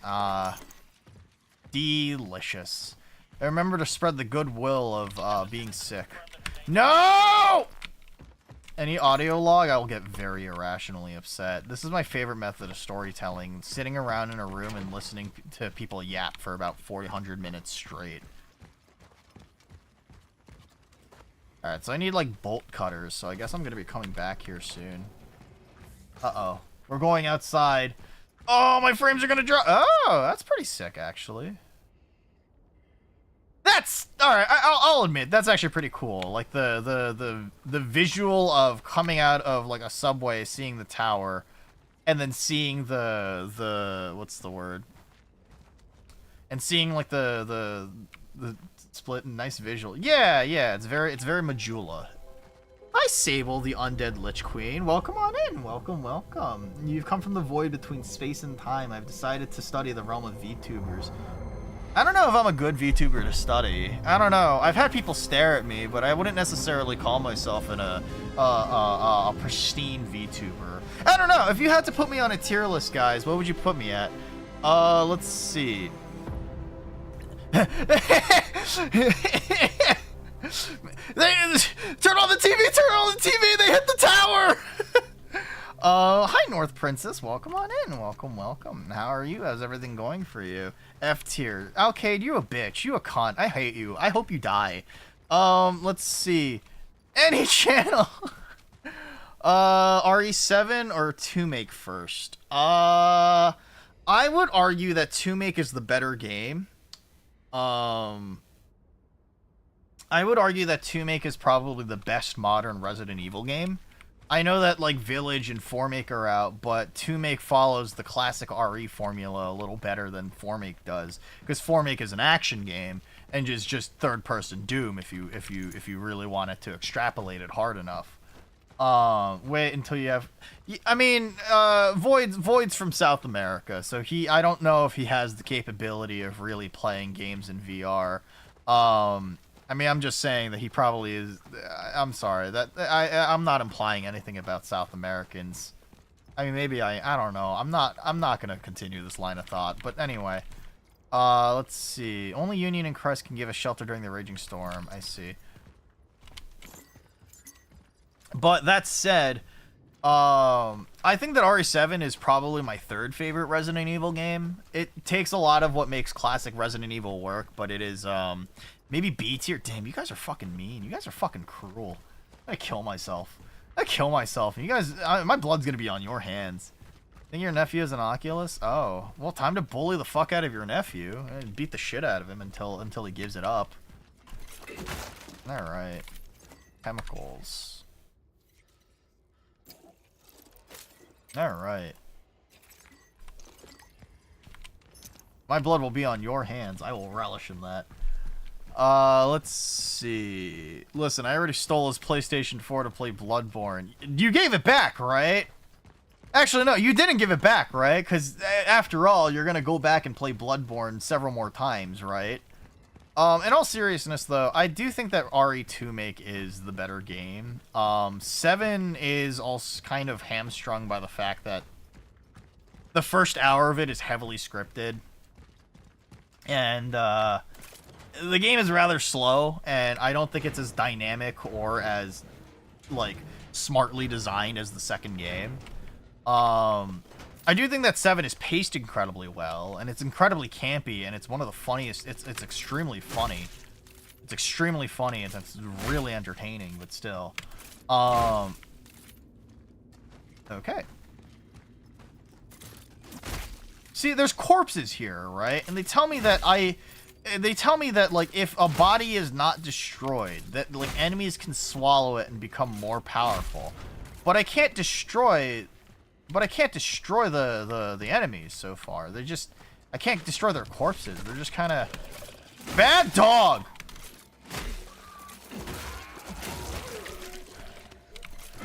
What is the point of giving me a melee if it's this bad?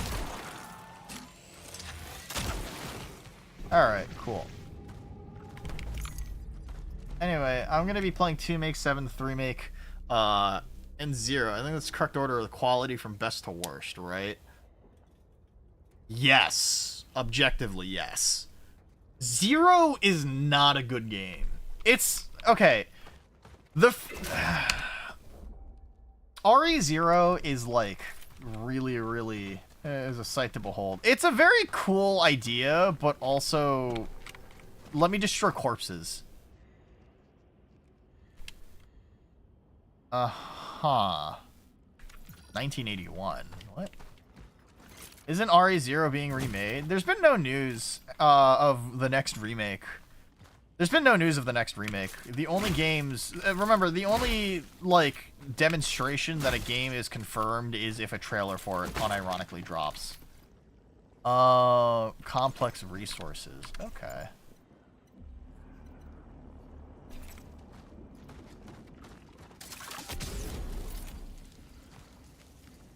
Oh! Bodies can be set on fire! Interesting. Okay. The bodies have fallen and stuns living ones. Okay, okay. God, what a weird franchise RE is. Yeah, Crimson Heads! Crimson Heads are the one mechanic from RE1 that I wish would return in every other Resident Evil game. This is not a joke. I want there to be consequences of being aggressive and killing enemies in the early game. Genuinely. Okay. That said, yeah. One of the things about RE0 is that, like, in the first half of the game, it introduces two of the most annoying enemies of the franchise. The first one is the Leech Man, which he's weak to fire, so you have to get Molotov cocktails. So you find the resources of wine bottles. You find the resources of wine bottles and gasoline. The problem is that the game doesn't give you an adequate enough way of aiming. The game doesn't give you an adequate enough way of aiming Molotov cocktails because the game doesn't have the same lock-on system as RE1. It predates it by like a full year. So you're kind of just willy-nilly looking in a general direction of somebody and trying to throw this Molotov, which has this weird arc and ends up being very frustrating to throw, so you'll oftentimes miss.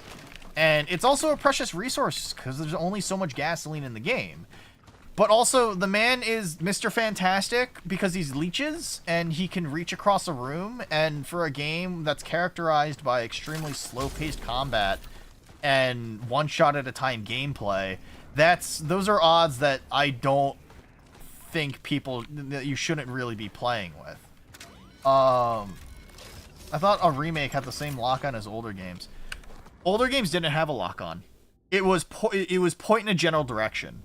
So, here, let me get like MS Paint up. So, fuck was that? Okay. Paint. All right. If I get paint out. All right. So RE1, 2, and 3 all had a general concept, right? If these three X's are zombies, right? The original RE games had it so that if you were using a handgun, right, you would essentially attack within a general given cone. It was pretty wide, so kind of like Doom, you would point in a general direction and the game would sort of auto lock on to a specific enemy. But the game wouldn't snap you towards an enemy, right? So if you were pointing in the opposite direction and you ready your weapon, you're going to stay in that direction. And so for games like Resident Evil 1 and 2 on the PlayStation 1, you would have to essentially and painstakingly turn yourself all the way around if you want to face the enemies. So in order to compensate for this, Resident Evil 3 introduced one of the most important things inside of the RE franchise, which was the quick turn. So the quick turn essentially has it so that you can 180 and face whatever you need to. Also, since RE3 was a more action-heavy game, the cone for aiming was a lot more generous when it came to actually hitting stuff, right? Additionally, the game gave you bigger guns like assault rifles and shotguns. So, shotguns would obviously be a get-off-me option for any enemy in the face, so it essentially would have a giant hitbox within, like, this trapezoid. And assault rifles would essentially have a really big cone as well, but the idea is that you're essentially just gunning them down, right? A trench clear, if you will, like the original intention of a submachine gun or something along those lines. And magnums have sort of a similar kind of cone as say, like the handguns do. It's just that they're super powerful, that any shot is pretty much an instant headshot or an instant kill. RE0 has the same concept of RE3, where you have the 180 lock-on, but it has really narrow cones for aiming. So you kind of have to be a lot more precise with it. Does have a lock-on, but it's not super precise, I guess, right? It's kind of like really mediocre, and it leads to a lot of frustration. Also, the game has a second player. So you have Rebecca Chambers and Billy Cohen. So what ends up happening is that, like, you have to manage both people's inventory and neither of them can die, and you have to keep each other alive. So you have two characters that you're playing as.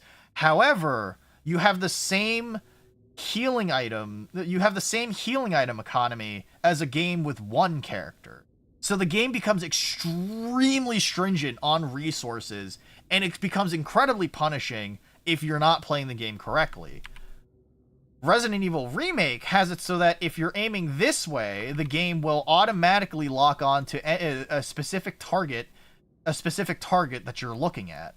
So it does have these quote-unquote cone as well, but the idea now is that you essentially lock on to any enemy that's near you. So it relieves a lot of the problems that, you know, it's kind of a problem that, like, it's no longer a problem to sort of run into an enemy that's behind you and you can't quick turn. Code Veronica had the quick turn, but it also didn't really have the same lock-on system. I might be misremembering this, but this is just essentially how I remember it going, right? There was another thing about RE when it comes to aiming. RE1 also had, like, critical hits being percentages. You had, like, a 1.5% chance to hit a critical hit as... you had, like, a 0.8% chance to hit a headshot as Jill, and then it was like a 1.2% chance as like Chris or something along those. I don't even remember the exact numbers. But like as a result, you end up just having a couple of things that just feel really funky. Oh, the other thing too is that RE0 introduces the Leech Man, which is already kind of stupid, right? So, you know, your weapon trajectory is now, you have to factor in an arc. So if there's a skybox that's just too low, right? Like a ceiling that's too low, you can essentially waste a Molotov on that. Which is fucking stupid and doesn't make sense and is dumb as sin. The other thing is that they introduced the worst enemy in the entire franchise, or one of them. How do you feel about monkeys? So every RE game has like a special type of enemy, right? You have hunters in the first game, which essentially, let's see, zombie monkey. Yeah. So in the first game, you had hunters. Hunters are in the PlayStation 1 version. Hunters are really aggressive, and so they become a really difficult enemy and a very difficult they've become a very difficult enemy to deal with because you also have to factor in the fact that they have a one-shot kill move, an ability that will instantly end your run because you're just, you know, you got a little too close, or they started going at you a little too happily.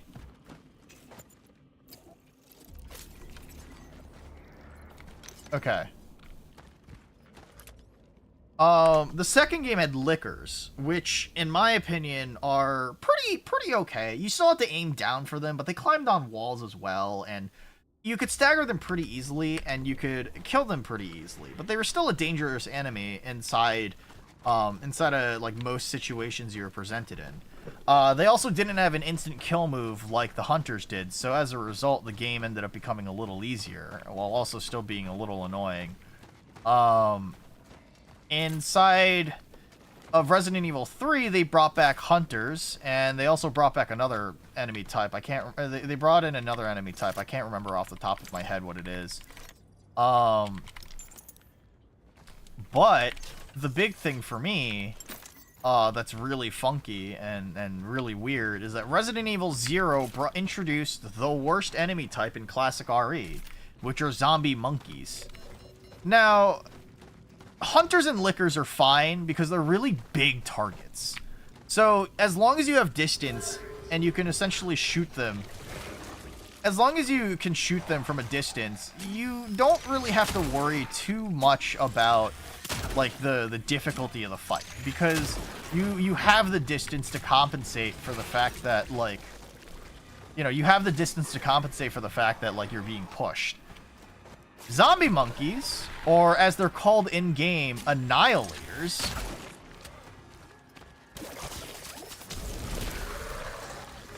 they're called annihilators. They are extremely fast-moving monkeys that attack you at your ankles, and they come in groups of, like, 4? 5? Yeah, they come in, like, groups of 4 or 5, 6, maybe. they jump on walls, they do cartwheels, they flip around. They're monkeys, right? There are a couple of rooms in that game where annihilators will come in and just fucking stun lock you to death. You can't do anything about it. The first game had similar problems with that too, where the first game had similar problems with that too with hunters, because you just would get fucking slapped until you die, or until like one hunter that's ganging up on you does the instant kill move. But like for the most part, you know, Resident Evil 1 still wasn't that bad.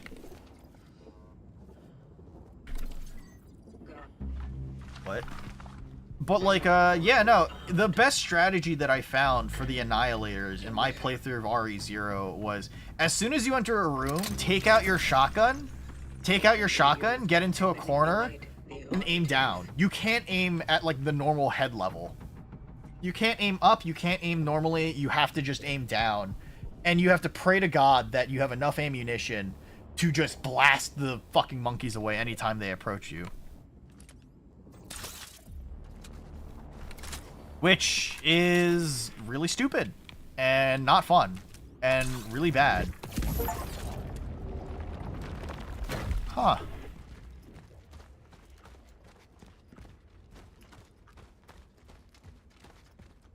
Yeah, it's kind of crazy because it's just like, oh yeah, by the way, you're limited to aiming up, down, or in the center, so you have to aim down because these enemies are too small, which is fucking stupid. It also has one of the worst bosses in classic RE as well, and that's a giant bat. You might think that that's like not that weird, because a lot of the classic RE games typically landed towards oh, giant monster or giant animal, therefore monster. But RE0 has a giant scorpion and a giant bat as monsters, and leeches, giant leeches too. The anchor is intact. Well done. Uh-huh. You might be wondering why the bat is the worst enemy out of everything, and that's because of the fact that that boss is flying.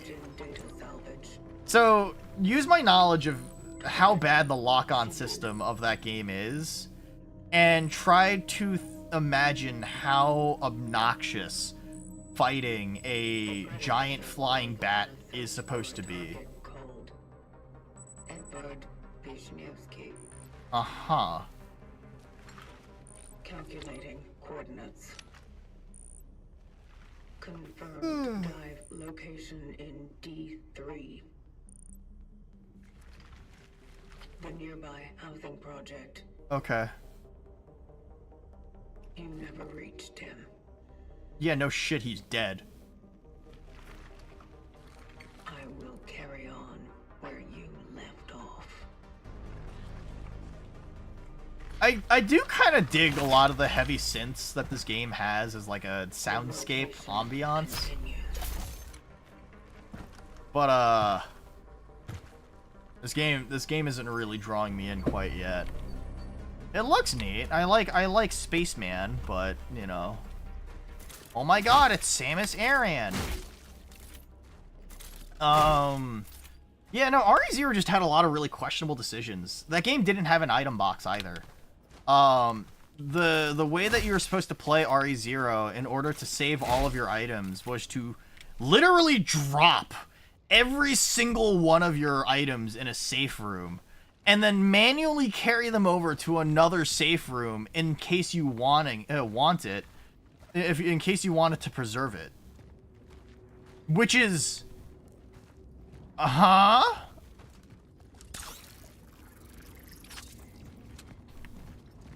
That is sickening.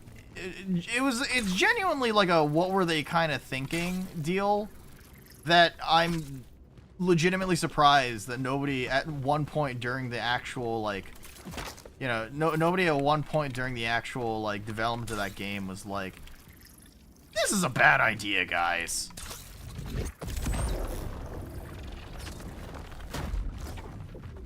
That is sickening. Yeah. It also has a lot of one-ways. Not like one-ways to the point where it's, you know, not one-ways to the point where you soft lock yourself, but like, There's a point. There's a few instances where Billy and Rebecca have to split up, right? The problem being though that like if you do go to a place with Rebecca because Billy helps you, you know, get to that location. As Rebecca, you can't go back down until you finish your objective. So you are limited to the resources that you bring with you. RE0 is a messily designed game, and like I'm genuinely so surprised that nobody at any point during the development of that game was like, yo, how about we just do what worked for the other games in the franchise?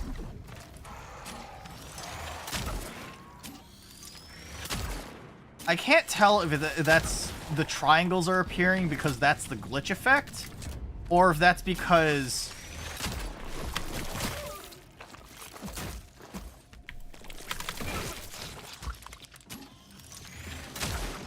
okay, wow. Alright. Yeah, I can't tell if that's because of like a glitch effect and that's intentional, or if my GPU's fucking out. Like... Alright. New ideas. I mean, I think it's really frustrating to see games try to innovate where things don't need to be done. I mean, you see... I mean, that's the problem I have with like Nintendo, right? Like, if Resident Evil was built on the same sort of concepts of... Okay. If Resident Evil just stuck to its guns about just being a game that's about exploration and moving through a fairly dynamic level of zombies that are trying to eat you, then I think that every single game is pretty golden. But they don't. They try to come up and try new things, and more often than not, they kind of fail. Like, Resident Evil 4 was an innovation, but they carefully thought about how everything in that game would interact with each other, and that game is a beautiful fucking, you know, experience. Oh, man. Wow, holy shit. This game is giving me a slight headache. Did you guys know that, Nuna gets motion sick playing video games? Did you know that Nuna gets motion sick playing video games and being old, generally?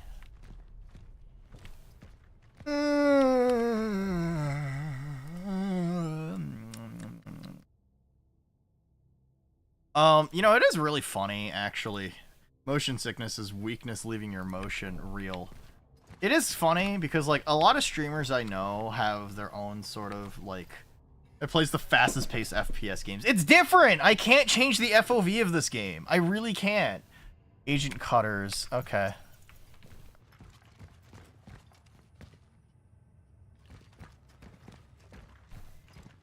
Let's see. It also doesn't help that the frame rate's inconsistent too. That also helps to like motion sickness. Yeah, but like Nintendo has the same problem of like trying to innovate where things don't need to be innovated, and it ends up just being kind of like really stupid and lame and dumb. Right? Like what is it? Like Metroid, for example, a franchise known for its exploration, backtracking, and a bunch of other stuff too. And then like they were like, "Oh, we're gonna make a Metroid Prime game for the Nintendo 3DS or something along those lines," and it's a multiplayer game where you don't play as Samus or something along those lines, and it's like a co-op shooter, but like it sucks. I don't know. Has anyone actually played Metroid Prime Federation? Like, that seems like a game that doesn't really seem smartly made, THB. They gave Samus a fucking bike.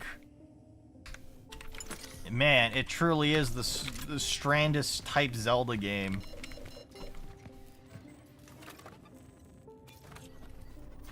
Samus, that's too woke.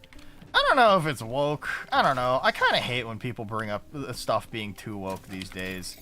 Mostly because of the fact that it really feels like annoying. Let's see.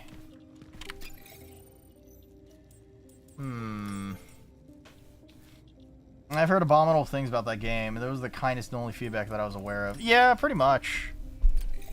You have not enough resources for the upgrade. Yes, I fucking do. Unless resources limit, I need this one. I don't know. Even like joking about it has kind of become something that's like, it's like a little too cyclical of a joke, right?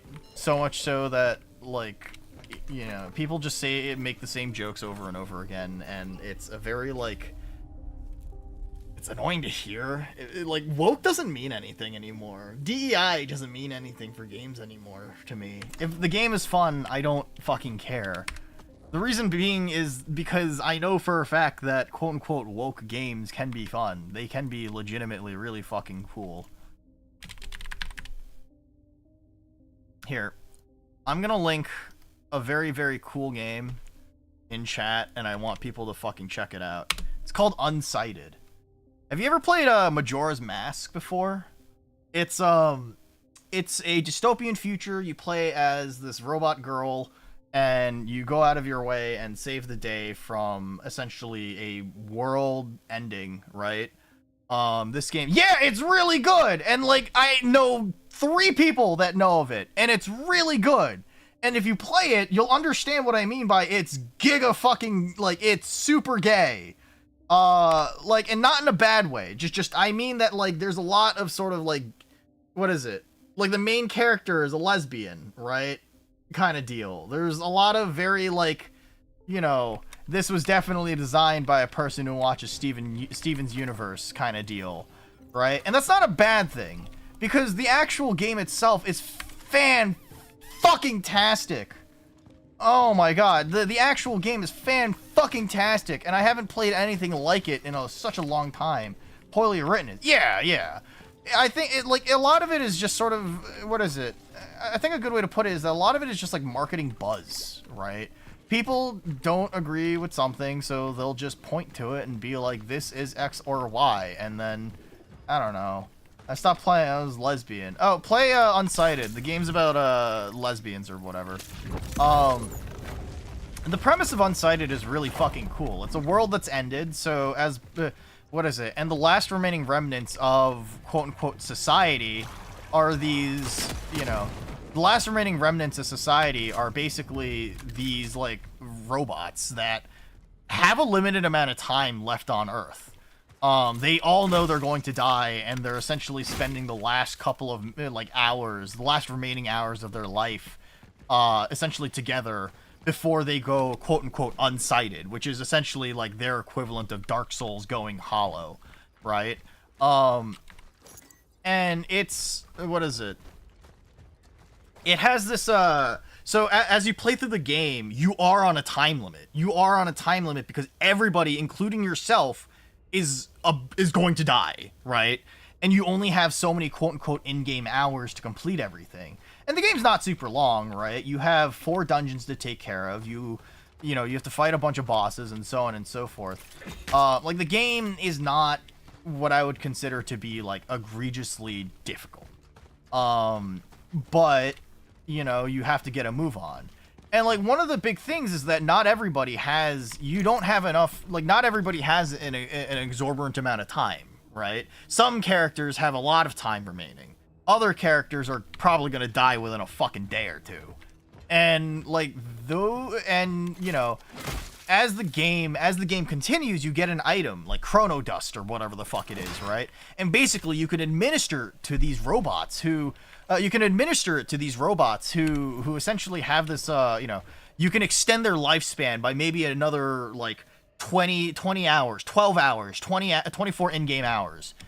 And, like, it's fucked up. You have to make a moral choice based on, you know, whether or not who lives and who dies, and give them what is ostensibly just a couple extra hours in the day, right? And it might not, is it even worth saving them at that point? If you know, what is it, like, all you're doing is extending their suffering for just a couple more hours. Like, sure, they get to retain their sanity. They get to retain their sanity and be with, you know, be with their loved ones for just a little longer, but is it, you know, are you really doing a good thing?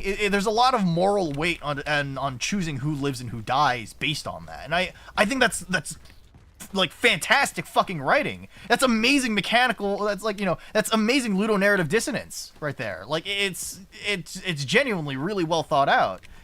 And you know, that sounds like, you know, I sound like I'm just like talking about like, oh, just the premise of the game, but the gameplay is really good too.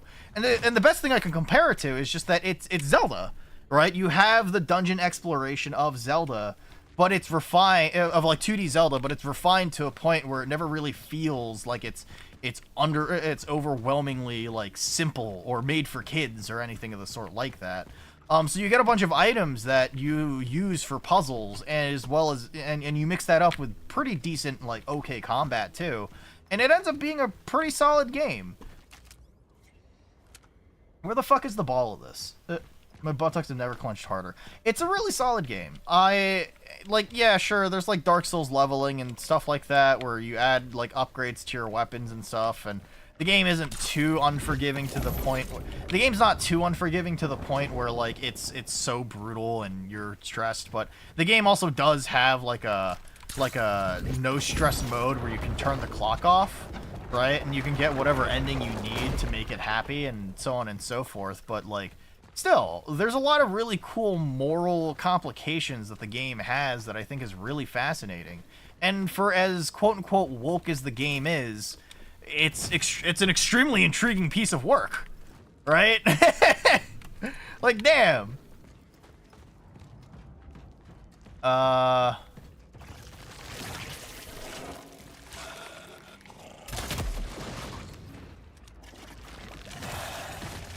Dude, are you... Come on. Yeah?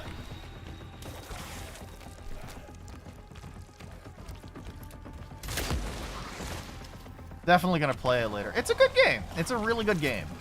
And as Frog said, like, it is unfortunately very revolved around just like how well a certain game might just be written.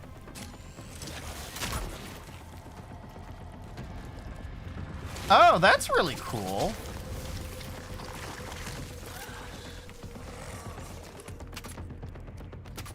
Shit.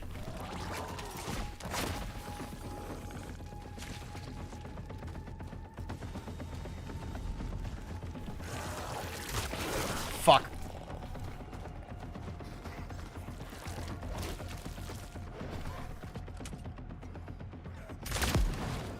Okay.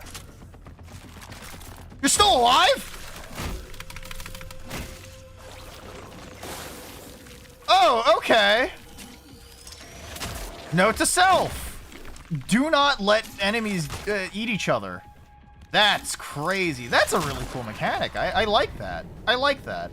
That's actually really cool. I quite like that mechanic. Yeah, we need more games with the bravery to say this is painful. Do it anyway. Yeah, I mean, like, it's a very significant moral quandary, and I think that it's very like playing it gives you a lot of you make a lot of like choices that are tough, and I think that that's really cool. But the game doesn't. The game obviously doesn't force that on you. Okay. Cannibalism powers you up. Confirmed. Real. You should go outside and eat your neighbors. You're on Strive. I picked up Street Fighter 6 today again. I was in a couple of meetings that were annoying to listen to, so I was playing some Street Fighter 6 during the meeting, and let me tell you, damn, I'm fucking washed up. I suck at Street Fighter. Anyway. I don't know, I mean, like, I think, there's plenty of games that make you feel bad, I guess, right? But, like, you know, I think good games always have that sort of, you gotta, you know, intertwine the gameplay and mechanics and stuff. It's the same shit you hear from fucking YouTube video essayists all the fucking time, right? White man has been here. How can you tell? 5-hour video game video essay. Let's see. Heard someone gave birth and live on stream just to find out it wasn't you. WTF. Alright, so, like... Nuna as a character is a uterus. I mean... she's both, you know. Anyway. Let's see. Metal scraps, chemical. Okay. How you doing, Spike? How's everything going for you? You doing okay? It's been a little bit since I've seen you around here. Lore drop, Nuna sisters. I mean, it just means that you don't consume enough food in Ari Dojin, clearly. You fucking casual bitch-ass boy. Fucking not degenerate enough for this shit. Known of Nuna lore. Yeah, Nuna core. Yeah, exactly. I saw the someone gave birth on stream, like, article, and, like, I don't know. I don't know how I feel about that. On one end of the spectrum, it is their channel. They can do whatever the fuck they want, but, like, fucking, you really need to stream your goddamn birth? You really need to stream you fucking passing a kid through your pussy? Good lord. Actually doing bad, but I'm doing much better now. Short story, serotonin syndrome. Technically fatal, then I got stronger. How are you now? I'm doing alright. That's a good one. I'm gonna write that down. How are you now? You know, I'm gonna be honest. I started playing this game. I kind of have just been, like, mindlessly playing it rather than really focusing on it. It's kind of just like, I'm yapping. No inventory space. I'm going to kill myself. It's this one, right? Let's see. Buy, sell, buy, sell, buy, buy! Here, let's just go with inventory slots or whatever. And then we'll do... Okay. Chronos gets a bit exhausting sometimes, yeah. I mean, I haven't really heard much about this game, and...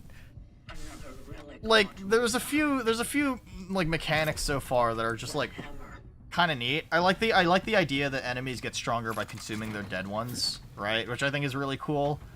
It will help gain an advantage in close quarters. But otherwise, this game is very, you know, it hasn't really made me feel anything so far. I think it's neat, but I think the game is neat, but I think that the game could be a little more exciting. It's a very slow start so far, so I don't know how I feel about it just yet. But like I said, I'm just yapping, right? And you know, we've had you know, we're just talking.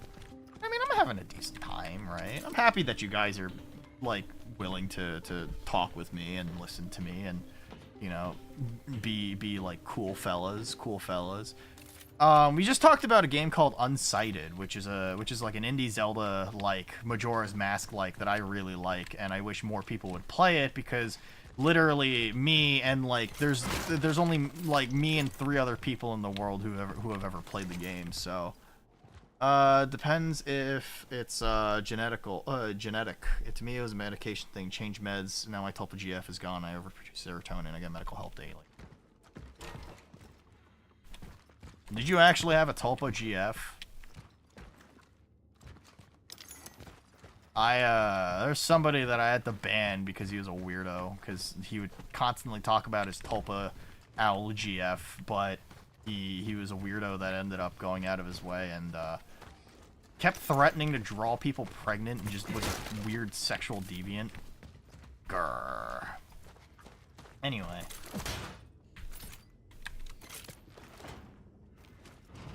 I do think that my one biggest issue with this game so far is that flashlight is not a button.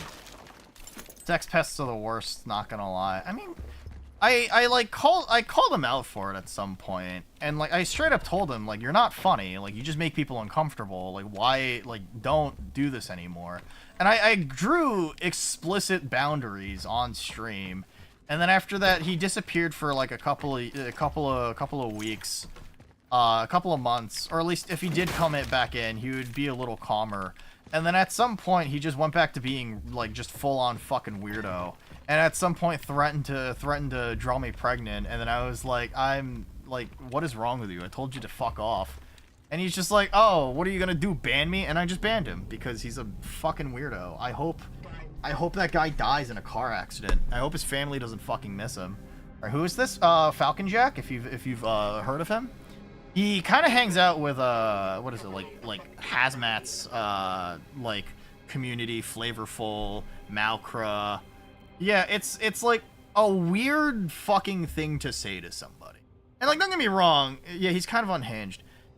See, I don't particularly even mind that somebody is unhinged, but it's like, you clearly make people around you uncomfortable. I hope you die, right? I don't know. I just, it's like, yeah, I think just going out of your way and thinking that being unhinged or making people uncomfortable is funny. Like, yeah, I would argue that people would argue that I'm unhinged, right? I think a lot of people would argue and go out of their way and say that I'm like an unhinged person. But I never really try to direct that energy towards other people because I think that's a very strange thing to do, right? Most people are just trying to be like normal, whatever. Also, why don't I have a flashlight button? Okay. Hi. What's up?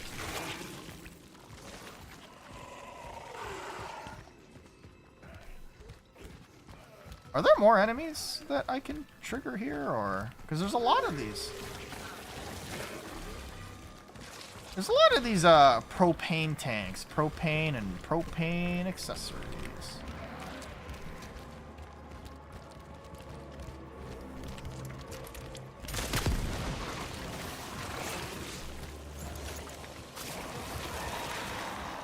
Okay. Some people just don't know when to stop, for sure, right? And I think that's definitely something that, like, I wish more people were aware of.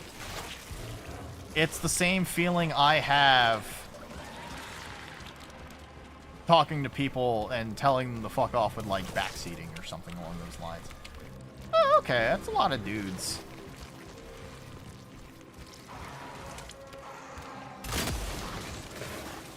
Alright.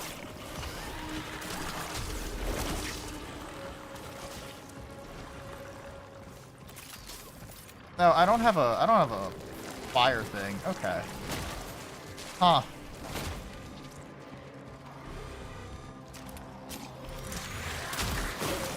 Ow! Please, can I get a red barrel to explode? Is there not another one? I could have sworn there was another one. Am I stupid?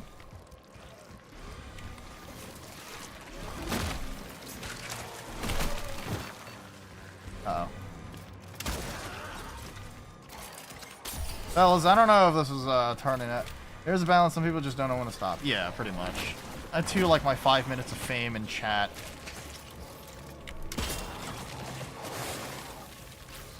Let's see. Wait, yeah, hold on.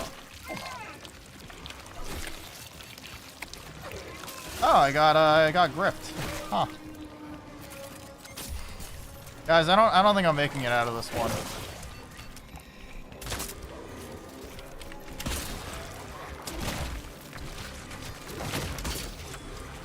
Is this thing is armored? Oh.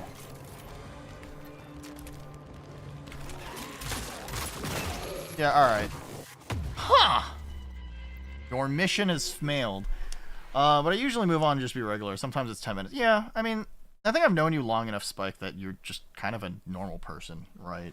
Like, you're British, which makes you not really, like, you don't deserve human rights, but I mean, like, you know, I think, let's see.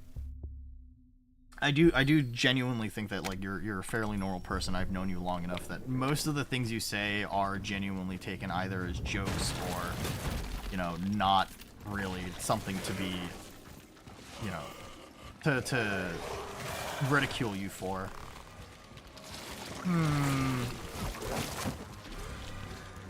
Alright.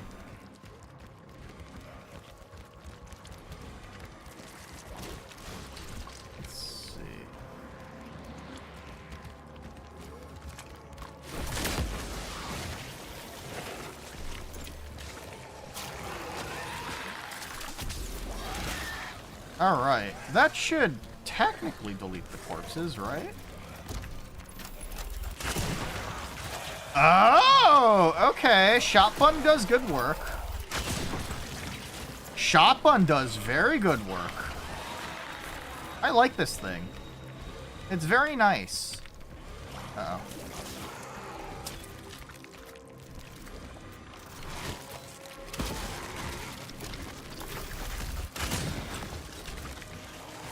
Uh-oh.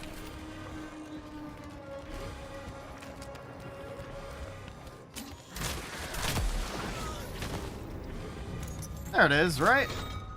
There it is. Cool, cool, cool, cool, cool, cool. Take it easy. Sleep time for me. I'll keep stream up. Of course. Thanks, Alkid. I appreciate it. I hope you sleep well, alright, dude? Let's see. I was worried about switching meds. I mean, I can imagine that switching... So I don't take any medication, right? I'm very blessed to be fairly sane of mind. Because despite my anxieties and everything, I generally think that I handle myself and handle moving day to day pretty decently, right? But like, I do think that like there is always that worry about how at least all the friends that I've talked to have always, switching medication is definitely always like a very scary thing, and I don't know, man. Can I break this? No. But it's wooden, like all the other crates. I mean, what's weird is that, like, I guess, like, there is always also the stigma that, like, medication can affect you dramatically in a negative way, right? Medication can always affect you in a dramatically negative way, and that's kind of been one of the reasons why, like, my mom consistently berates my siblings for being on medication. My brother and my sister are both significantly older than I am, all right, and they both are on anti-anxiety medication. But I'm the only one who isn't, because I'm just special. I'm just special. I'm better than them. No, in all seriousness, though, like, my mom would consistently go on and on about the fact that, like, oh, if you take medication, you get really fat, and it's gross. And I'm like, that's a gross mentality. But also, my mom's, like, 66. She'll die soon enough with her incorrect opinions, right? Hopefully. Sir, I'm gonna shoot you at, like, 2 frames per second, please. Would you please sit down? Would you please sit down? Antipsychotics. I'll drop the topics, though. I mean, it's okay to talk about it sometimes, right? Like Carter Flow, welcome on in. Welcome, welcome. I hope you're doing well. That should be happening sometime soon, within the next couple of minutes. I will take a pee break at that point, but yeah. Here's some people, with some meds that put on 25 pounds into it. What is it? Yeah. I mean, it happens, right? Unfortunately, like, you can't...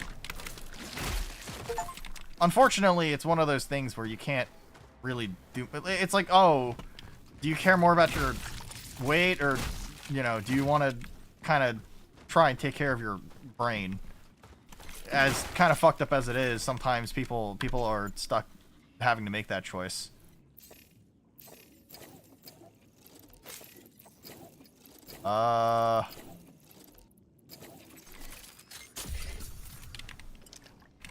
Okay, cool. I mean, ideally none of us should be on medication. I doubt somebody with diabetes wakes up excited to need insulin. That is very fair.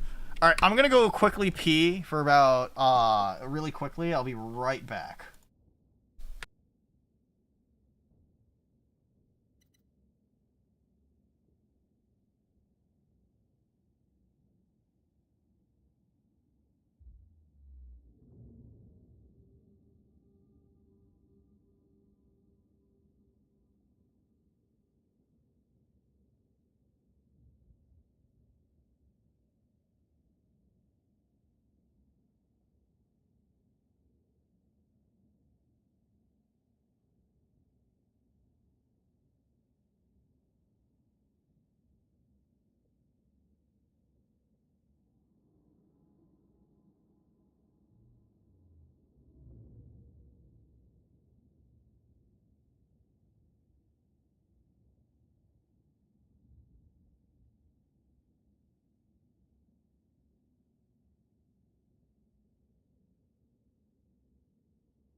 Hello, dads. I'm back, existing. Have a good night, Arcanith. Acninrith. Lots of consonants. Acnarinth. Have a great night. Thanks for coming by. I really appreciate it, as always. I'm glad that you heard of Unsighted. Very cool. Very based. Welcome back. Yeah! I came in back just in time as ads ended, right? Or something along those lines, right? Ideally, none of us should be on medication. Yet someone with diabetes wakes up to be excited to need insulin. I mean, I think the other thing, too, is just ultimately, like, your quote-unquote medical, your quote-unquote, like, mental health is essentially how much can you contribute to society, like, without causing too much of an issue or something along those lines, right? It's kind of fucked up. So you take medication to make you be more productive at life or whatever the fuck it is. So I don't know. It's a messy subject. But I don't think anybody should be berated for taking medication, especially if it's something that you require to essentially function on a day-to-day life or day-to-day existence. Let's see. Yeah, I don't particularly think this game is exciting me, if that makes sense.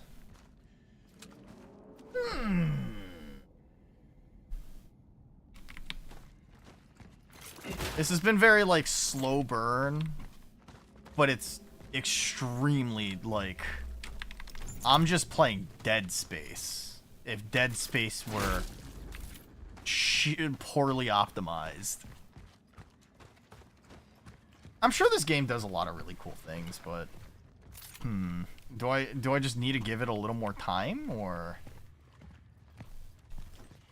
it has a sludgy kind of feel. It's very weighty, right? Wait. Block 34, apartment 29. See, like, I don't have a map. I don't know where this is. Oh, there's also... Wait, cats are a type of collectible?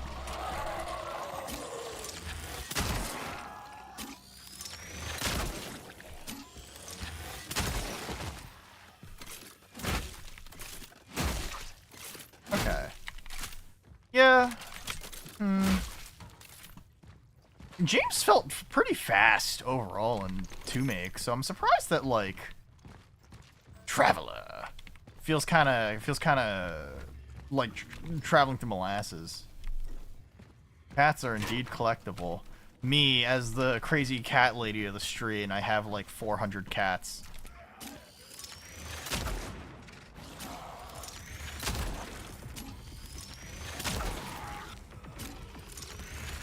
Please die. I would greatly appreciate it if you just fucking keeled over. Oh hey, I can craft shotgun shells. Very cool.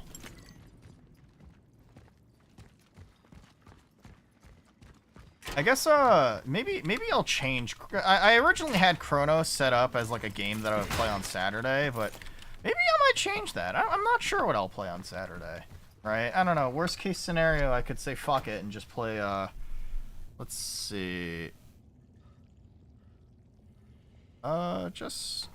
Hold on, sorry, my wife just messaged me. We bought some poke from Costco. My wife was very excited to eat it, but it's pretty late. So we're like, maybe we should eat some of it or something instead of all of it. But I don't know how much I can eat right now. My tummy kind of hurts. I feel a little nauseous from playing this game, so we shall see. Yeah, maybe I'll switch out Saturday's slot for another horror game or something along those lines. Something a little easier for me to play mindlessly.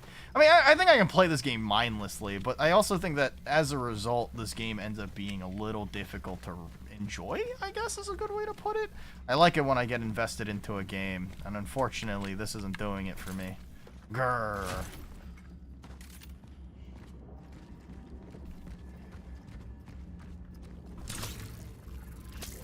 I feel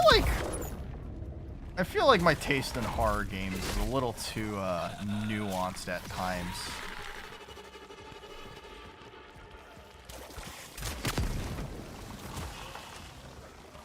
Oh. Shit.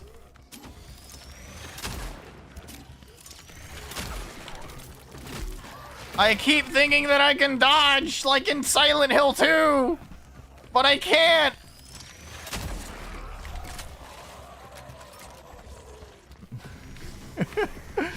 Oops.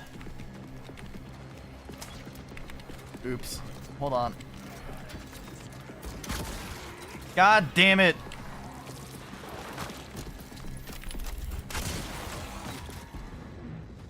Okay, okay. But I guess I don't really know what I'd play on Saturday. Maybe I should unironically just play the original Dead Space. Or at least the Dead Space remake. No trace, huh.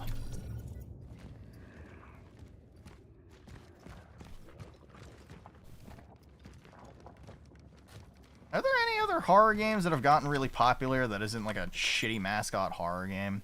I was watching Sari play, I was watching my friend Sari play Baldi's Basics.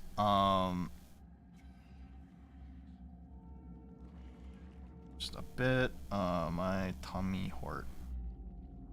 Yeah, I wouldn't, okay, yeah, I was watching my friend Sari play, Baldi's Basics earlier today. I do not understand that game.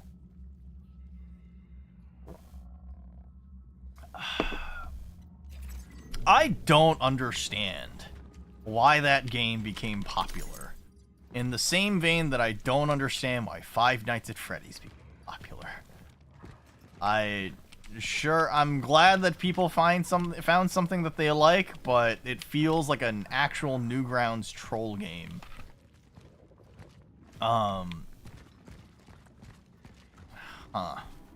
Like maybe I'm like weird, right? Like my concept of horror in a video game is a little too inflexible.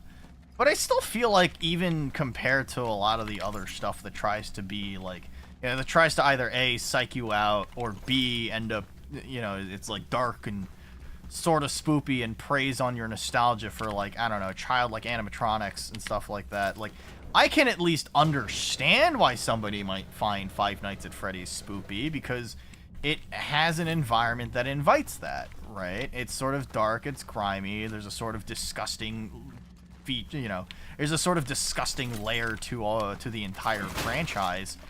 But then there's also, you know, like creepy looking animatronics that look a little uncanny, I guess, because they've always looked like that. That would, like, even like Chuck E. Cheese animatronic, the very inspiration for it has always looked a little uncanny. And somehow, fucking Baldi's Basics is a horror game? Where this man who slaps this fucking weird ass man is looking for what is it? Is stalking you through the halls with a measuring stick and tries to beat the shit out of you and screams in your face with loud noise. That's a jump scare? I don't know. Maybe I haven't played it, but everything I looked at when it comes to it is just very like, what the fuck, man? Really? Really? You ever like look at someone? What is it? Have you played Look Outside? I'd recommend it. Not necessarily a shooter though. I have played Look Outside. Look Outside was fantastic. I'm trying to get the motivation to write a script to make a video about it for long form content. It is a legitimately well done game that I hope gets way more attention actually. I think one of the reasons why it makes me like, I was watching Grimmy play it, but then after playing it myself, I was so into it and I was just really hooked. I was just really hooked on the whole thing. Let's see. Wait, what if I just waste this now? Because this is an infinite resource, right? Can I? Oh wait, no, I have inventory space. I'm fucking stupid. There's a lot of like indie games that I personally think are just very effective games, and I think that Look Outside was a very effective, you know, like, or a first-person, like a very effective RPG Maker experience. I don't know. it's very good. It's just fun. Oh, okay, so charge speed is like not... Okay. Big think emoji.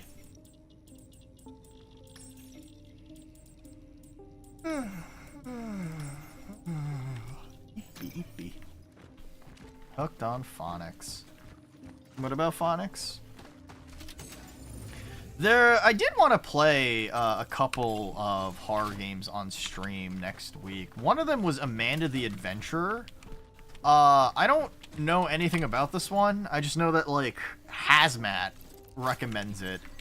And, I mean, Hazmat's one of my closest friends in the VTubing sphere, so, I mean, I'd like to imagine... I mean, he has a very unique taste in games that, like, I feel like most of the games that he's shown me has been, like, hit or miss. But I do know that he does recommend Amanda the Adventurer, so I might as well fucking play it and see how it turns out.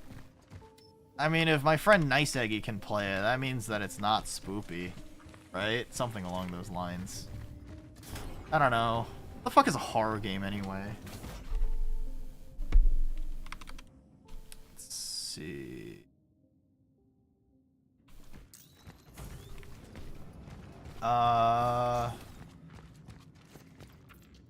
Okay, so this door's closed, and it feels like horror games tend to be all over the place. Visually there, some don't really deliver on the fear aspect, very hit or miss. See, I don't necessarily think a horror game has to be spooky to be, like, effective, if that makes sense, right?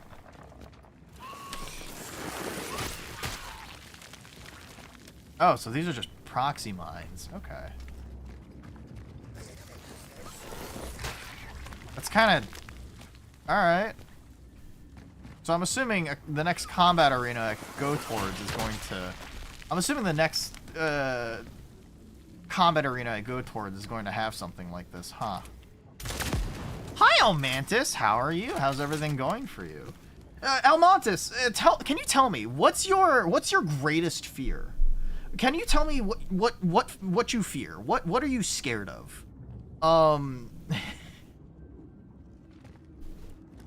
But let's see. Heights. Really? Okay. Me as a... God damn it. Me touching plastic rocks at a rock climbing gym. Being like, damn, I'm 20 feet in the air. I'll be fine based on this one knot that I tied myself into. I should be put down or at least locked up. That was me when I was explaining Counter-Strike callouts to somebody. Planes are fine, but ladders get me. Okay. No, I get it. Ladders can be kind of spooky dooky. I understand. Something is here. Uh-huh. Okay. But yeah, no, Frog, like, I feel like a horror game doesn't have to be scary for me to think that it's effective. It's the reason why, like, even the original Resident Evil with its classic fixed camera angle feels like a horror game, because the intention is tension, I guess, right? And like, you don't know what's around the corner, and you become better at it's you know, it's action horror, but like, it's not scary, but the game does a good job with both sound design, level design, enemy placement that makes you feel, you know, every single ounce of what you should be expecting. You are in the palm of the director's hand, right? Other games that are sort of like not really scary to me are games like Look Outside, because it's an RPG Maker game. It has a really goofy art style, but the game is still extremely horrific, right? The game is still extremely horrific because of the subject matter and the context that everything is in. There is the entire prospect is eldritch, and like, you don't understand what's happening. It's beyond human comprehension. And for as goofy as a lot of the monsters look in that game, that sort of dwindling aspect that you're never really safe, that you have dwindling resources, that the people around you can kind of die at any time, that the world you're actively in is getting worse and worse and worse, and you can't really do much about it because you're kind of just a lowly human being, but knowing that there is an entity out there that if you see the likeness of it, you will be essentially, you know, torn asunder from your humanity. Like, that is a you know, there's a sense of real, like, horror there, and I think that's really cool. It's a pixelated game that's top down. I'm also afraid of being trapped in a situation where every day I'm doing the same thing and there's nothing new and I'm not learning or changing. I'm just repeating. I mean, at least... No, that's fair, right? Signalis got me once I realized the Yuuzhan Nation was, like, executing for him having bad grades. Real. Nope, I get it. Signalis was more of an emotional game for me. Same vein that, like, Silent Hill 2 is an emotional game for people.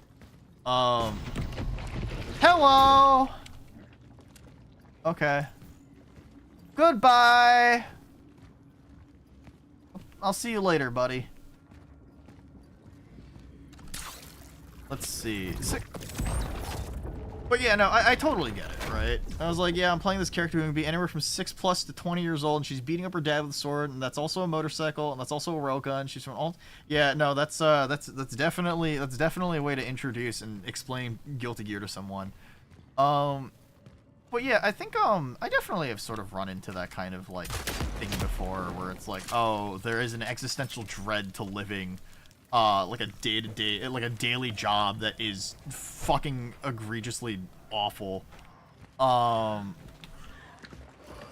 fact that, like, my wife works, like, 60-hour weeks sometimes, you know, and she sometimes gets home from work just feeling miserable. Hi, Nuno wife, how are you? She just came down. Thank you. Thanks for the rice and the salmon. Yes, I'm saying that incorrectly. Oh, you want me to try it? Hold on. I've never had Costco poke before. Let's see how this tastes.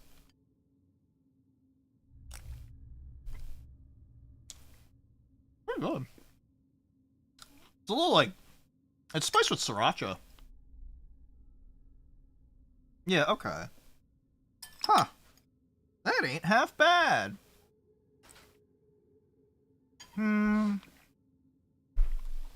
Jump scares and such never really get you, but like thinking too hard about the death penalty. Ooh.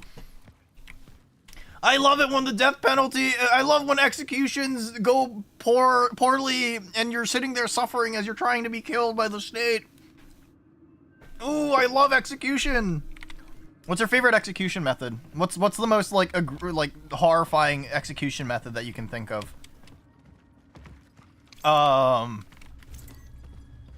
Because, like, there is such a thing as, like, the reason why, like, execution methods are such a fascinating topic to go down into is because, like, the history of them, ranging anywhere from the concept of the Iron Maiden to how the Iron Maiden wasn't really fucking real, to how the electric chair and, like, hanging and all the other execution methods out there are like arguably the most like they're all gonna make people suffer. Scapism. What is scapism? I'm gonna look this up. I'm gonna be fucking traumatized after this. Reported by Plutarch, Persian method of execution. He describes the victim being trapped between two small boats, one inverted on top of each other with limbs and head sticking out, feeding them and smearing them with milk and honey, allowing them to fester and be devoured by insects and other vermin over time. Huh! That is pretty fucked. Damn. I want to explode Looney Tune amounts of dynamite. Yeah, that's fair. That's pretty painless, right? Because then you'll be dead in an instant, right? I thought the Iron Maiden was real. So, Iron Maidens. So the Iron Maiden was actually a thing created by a museum back in the 1800s, I believe.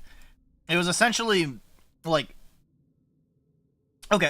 So a good way to describe how execution methods get conceived as ideas is that they're typically focused around the idea of we're not as barbaric as the people that came before us. So in the 1800s, right, there was a museum exhibit talking about executions, and they were like, oh, hey, we're not like as barbaric as the people in like the medieval ages. So a museum designed like the Iron Maiden to be like, oh, it's not real, but this is like the type of execution stuff that they would have back in the medieval ages, right? And, you know, you'd essentially go inside and you'd be impaled with spikes and you'd bleed out horribly as, you know, these dull spikes would poke into you and stuff like that. But it is real. It's just not like a torture device. it's not an execution device either. So, you know, as time went on, that kind of became a lot of the mentality that went into how we developed execution methods, right? Oh, we're not like those barbaric motherfuckers who use hanging, public hanging as a way to execute people. We use technology now. We have the electric chair, until it became known that the electric chair had a 60%, 70% rate of failure of not instantly killing the person who was attached to it, and that they would have prolonged deaths where they would either A, set on fire, or B, like just suffer through immense amount of shocking pain for however long until they finally fucking give up the ghost. So, you know, we went from half chop is another hideous execution. There's a lot of really fucked up execution methods out there. Isn't there the one with the rat too, where essentially like you set fire and what is it? You set a fire, put a bowl with a rat in it, and then you attach a person to the bowl up top so that the rat will eventually try to escape the fire by burrowing into the human's body. Let's see. Another good example of this is lethal injection used today, right? The most common used form of euthanasia and like murdering and what is it, like execution, death penalty is like lethal injection.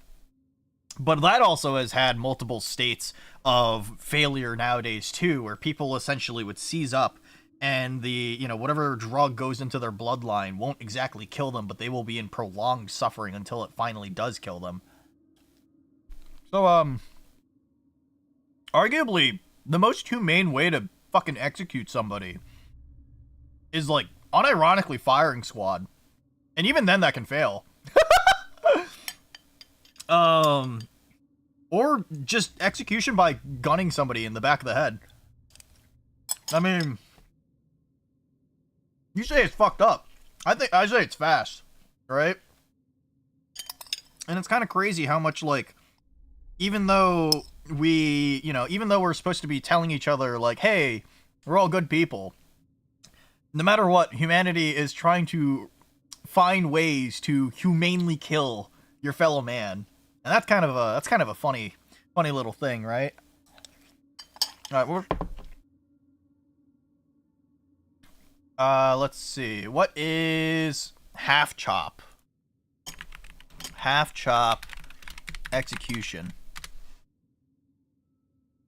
Waist chop. Oh.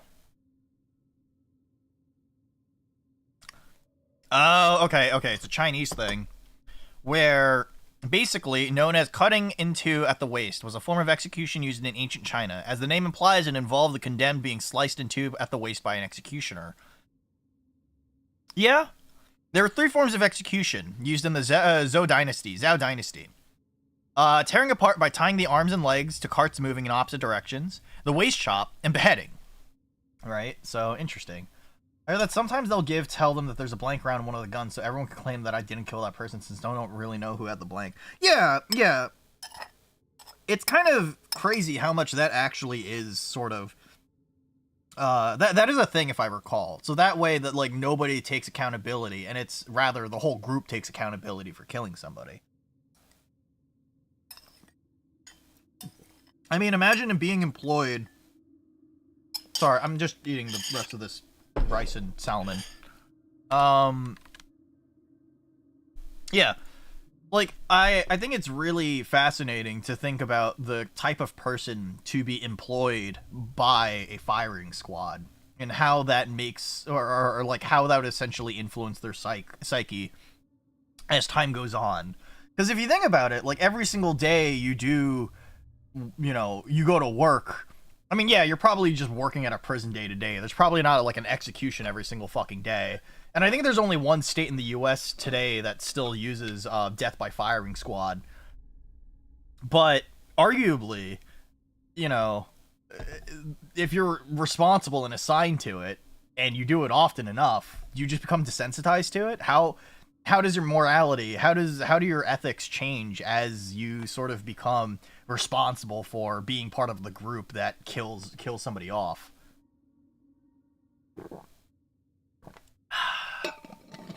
Anyway, these are all very important questions that I can't answer, because that's for philosophers, and, you know, smart people like Almontis. Because I'm not smart. I'm dumb. I'm silly. I don't know what the fuck I'm doing. Anyway. I like to think that I don't know. I mean, it's a fascinating concept, really. And, like, I think, what is it? Like, seeing how far we've come simultaneously in both our ability to kill people in an effective manner, as well as the sort of tragedies that are sort of uprooted by all of that, too, is, you know, our alternate theory, they're all blanks, it just scares them to death. Man, I feel like that would also be a painful way, because, like, if you scare somebody to death, you effectively put them into cardiac arrest, right? Or at least to my knowledge, they get pushed into cardiac arrest, and you know, that's how somebody dies of, like, being scared. And last I checked, I'm pretty sure, like, cardiac arrest is also a pretty painful way to go out.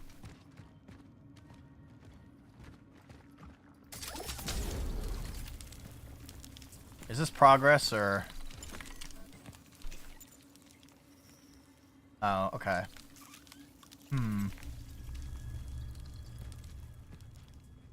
Oh, I just wasted that torch. God damn it.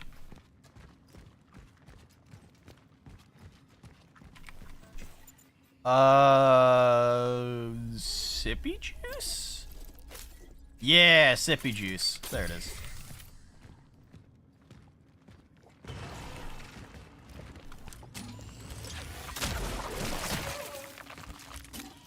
Man.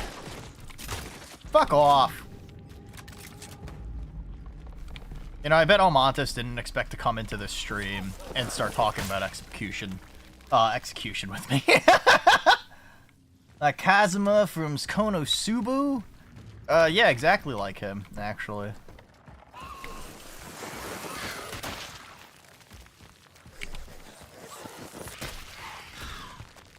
I mean, truth be told, that's a pretty funny way to go out. I don't know.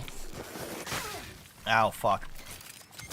I made a clip from the Left 4 Dead stream, and it was pretty funny because I remember I sent it to Big Ham the other day just to see, like, what is it? I sent it to Big Ham and everything, and she was very like, oh,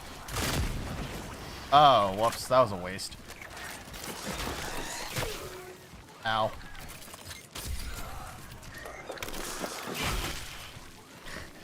Yeah, Nuna, let's continue stomping the enemies that are corrosive and also explode if you touch them.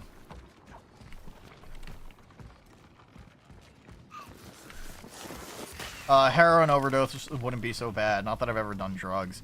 To my knowledge, I'm assuming that it's kind of not too dissimilar to, like, an alcohol poisoning situation where you are essentially, like, dazed... Where you are essentially dazed and kind of running into the problem of, like, you are sort of half-conscious, slipping in and out, you know your body's not working. Yeah, I don't know, man. I don't know if overdose is exactly the best way to go out either.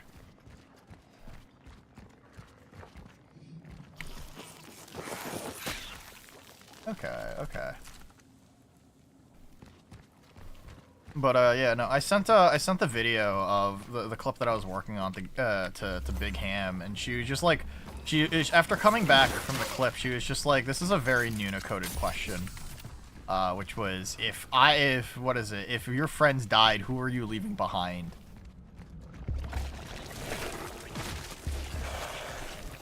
Uh-oh. That's a lot of guys. Uh-oh.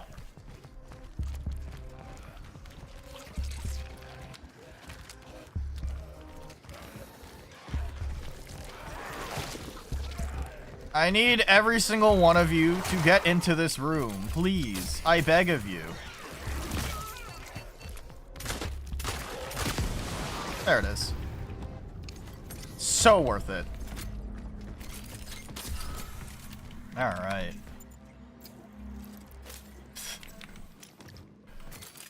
There it is. Not gonna lie, I had a similar question once. What, to your friends? I mean, I don't really think it's that uncommon of a question, right? It's like a fun little thing to play out with your friends. Let's see. You're attacked, who would we kill first? I mean, the concept of a mercy killing is not particularly too strange. Plenty of people consider it, think about it. It's the reason why, like, euthanasia is still, like, on the table for many people, right? We love Canada. I'm kidding. Alright, what is this? Energy bank, and...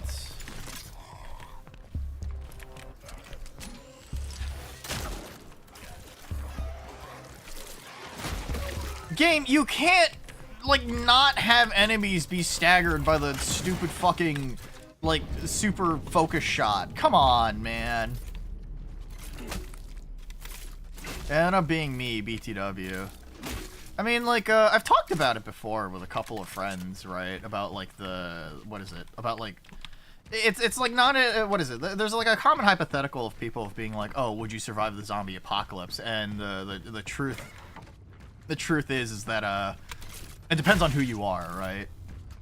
And Scab was like, oh, I work, I work with healthcare. So, like, I'm definitely going to be at the forefront of getting infected, right? And Gontai was like, I'm in the military, so, like, I am at the forefront of fighting whatever threat comes our way. And then there's me, who I'm like, wow, haha, I love working from home.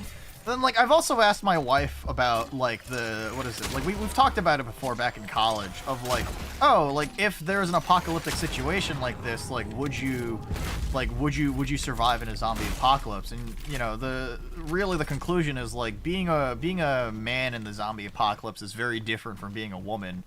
And you run into very different problems that could possibly... you know, a lot of the female friends I have are like, I think I'd just kill myself.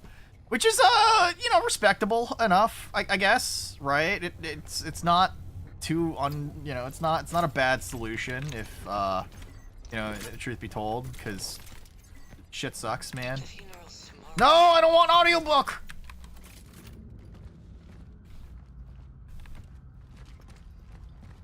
Let's see. What does this key go towards? I actually don't think I found, like, a locked door at all. Think emoji. I think one of the things this game is missing... Fucking zoinked the fuck out. Oh my god, Sealy, stop doing drugs! Drugs are bad! What are you doing taking the drugs? What's wrong with you? Zoinking the fuck out? That's not allowed around here.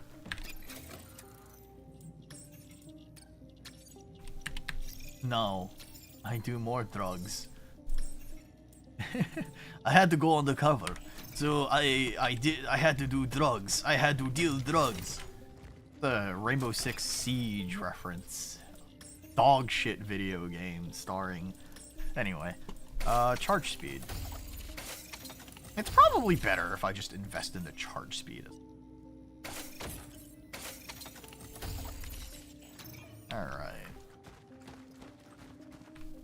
What am I putting away first?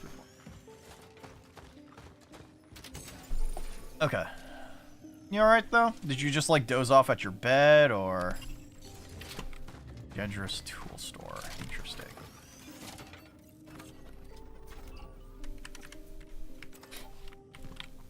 Is this it? No, it's not. I don't remember where this toy store is. Tool store.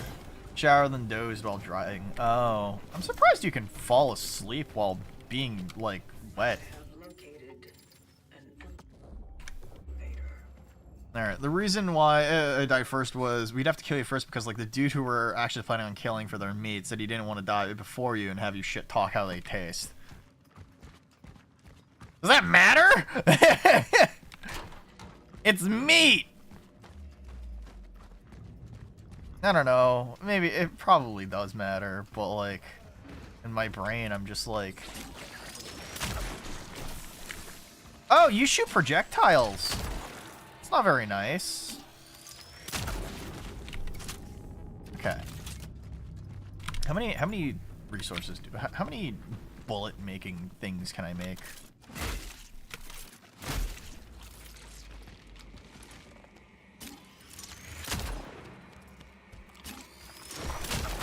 Alright.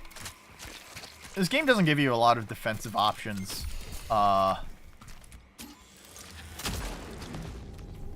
Okay. How's dozing off, Sealy? It was like, yeah, fuck you. Also, I'm big enough that you would be able to start a restaurant on the leftover meats. That's fair. Listen, some people are just big. Sometimes people are just large. You know, it happens.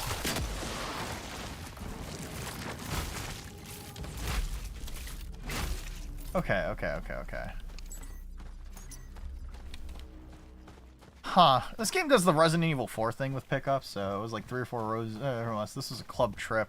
I feel like that's not that strange of a conversation to have in front of your teachers. All right. Oh, and I get bolt cutters. Oh my god, this really is just Resident Evil, huh? Living next to me for a bit. Oh, that's cute. That's cute. Yeah, Garlic does that a lot too. All right. I mean, anytime he gets a chance, he definitely likes to just nuzzle up and just rest with me, or want to play with me. But you know. Let's see. We got our cats this cute little like fish toy. It's shaped like a fish. It has a little motor inside, so it like flops around and wiggles around. Cats are absolutely obsessed with it right now. What do you mean I have to... Oh, that's why. Yeah, Bev isn't in the drink. Oh, hello! Big guy.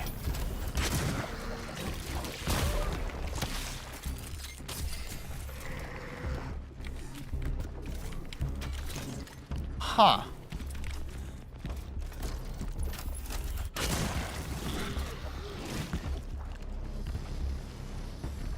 You zoomers in your slang. Let's see. Beverly. Yeah, Yachty, you would know this if you watch Sealy more, huh? What's wrong with you? What a bad friend. What a bad friend not paying attention to your good friend Sealy. After like a second. Alright. This game's economy is weird. Okay. Also, I don't like how there's 2 melee weapons. Or melee attacks. There's a punch and a curb stomp. Monsters look neat. They look okay. I like it when they start getting grotesque after eating corpses. Sealy, are you doing a collab this Friday with Nuna? No. I'd love to collab with Sealy. I'm sure Sealy and I will have lots of time together during Noonathon. Which, by the way, Noonathon on Friday. Noonathon next week. Please join me for lots of fun. I will play a lot of... I wouldn't say no TBH. So I will be unavailable tomorrow, unfortunately. I have, what's the word? So my in-laws are actually doing an impromptu visit on, what is it, tomorrow evening. Was that last Friday? It was, yeah, last Friday. We were playing GTFO together. Good game. Let's see. Yeah, so my in-laws are coming on Friday, so, you know, friend. I kind of don't like the fact that cats are,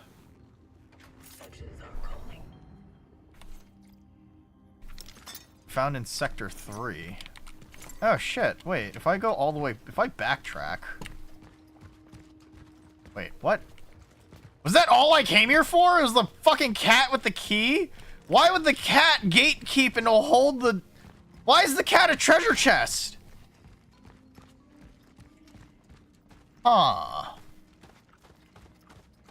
It's okay, it happens. Let's see. Yeah, I have an impromptu, thing with my in-laws this weekend, just because they're, you know, my mother-in-law is, ready to visit the house and be like, oh, you know, like, it's a new home, let's see what it looks like, I hope it's, you know, this and that, and so on. So, like, well, you know, I'm gonna get judged, right? They're gonna see the rooftop real quick, where I stream from, and how there's like a tarp over the desk whenever it rains, and we'll see how it goes. We'll see how it goes, all right? Because all cats are treasures. Fair. Shotgun shell. Yeah, Sealy, I don't know about this one. I think it's all right. I feel very impartial to this game so far, is a good way to put it.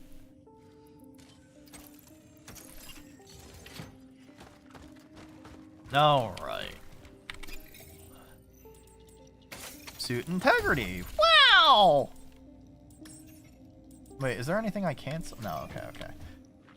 Butter would definitely hide a key. There is a point where my cat's like knocking. Well, Garlic likes knocking stuff off the counter. And there was a point where he knocked like a wedding band. He knocked my wedding band off my finger. Not off my finger. Off a dresser into laundry, and we couldn't find it for a couple of days. And we both got my wife and I got really concerned. The visuals look cool. Yeah, it's pretty neat. It's pretty neat. But so far, combat feels a little wonky, right? Like Dead Space has like the limb cutting mechanic, and that's kind of one of the reasons why the game feels quite balanced. Because you can just be using the default handgun the entire game, and it will work. Because the entire point of the game is like the dismemberment. And like it might just be like a visual flair as well, but it is a very, very important thing to the gameplay because it fundamentally changes how enemies will have to reroute to you once they're missing limbs. Because of that, you have at least some defensive option when it comes to shooting because you don't have to wait for the shot. And yeah, in Resident Evil, you can just run, but enemies are also slow moving, so you can sort of bait their grab and even outrun it at times. And in this game, it's you don't really have any defensive option, but some enemies do move quite fast, and so it's a little improperly balanced.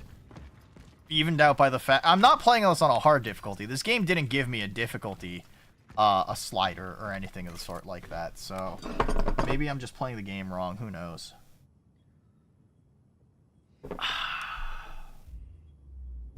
What a thrill. In darkness and silence. That's it. Charging guns. That's because I get impatient. Me too. No, I think I understand that, right? It's a little egregious because like if you're doing that for every shot, like what's the point of even giving me a gun? You essentially just gave me a slow, like a heavy attack from a melee oriented game. Like Silent Hill F. Except like, you know, you have range, but like if you miss the shot, then you just wasted a resource and your ammunition.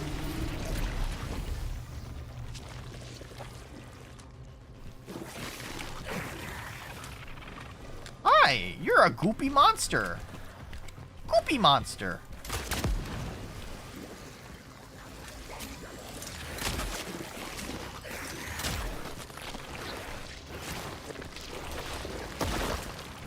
Goopy monster.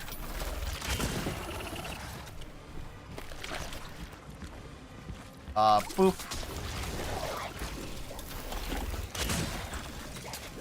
Uh-oh. Reloading. Okay, this is a combat arena of all time. I guess, like, they wanted to try and make things more interesting, and I kind of understand that. It creates a sense of tension with every single shot. But I'm also just impatient. And I feel like if you're going to be making a game in the third-person angle where you're going to be shooting quite often, like, you end up running into that problem where, like, it feels you're kind of hamstrung by... You're kind of hamstrung by, you know, like, kind of already piss-poor mechanics or poorly thought-out mechanics. But I don't know. Maybe that's just me. That's just a theory. A game theory. I'm fucking dying. This is a boss fight at this point, right? This isn't me shitting the bed. Oh, hey!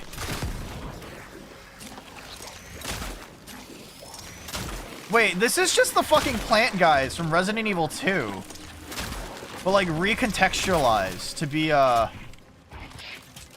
these are just the plant guys from Resident Evil 2, but recontextualized to be, you know, Goopy Monster from Resident Evil 5. That's crazy. Look at that.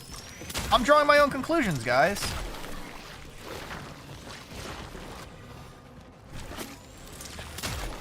Oops.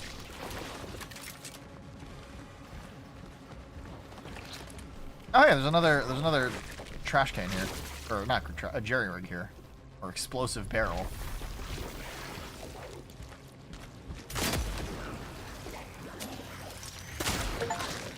I did it.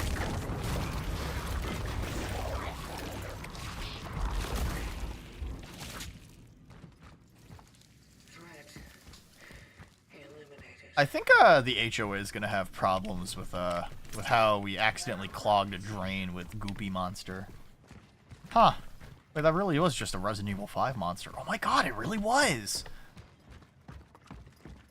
Is there anything else that I can open in here? Hello? Hello? Huh. I think also, maybe it's just me, but I feel like horror in space never really gets to me. It always feels a little too goofy. I mean, I'm assuming this isn't space. This is fucking Poland anyway. Poland's not a real country, let's be real here.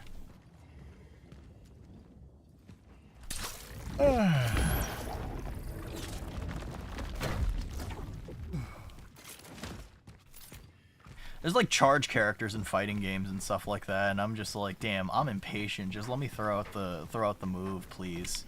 And then I do a quarter circle, and then I fail it horrendously, and then I die.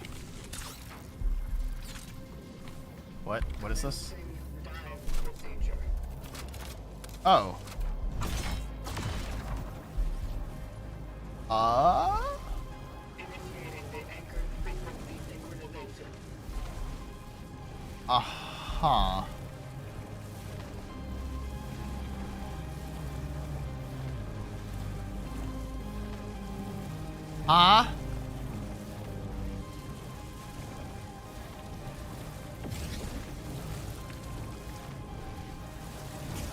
Oh, okay, I'm actually supposed to move my mouse to find something.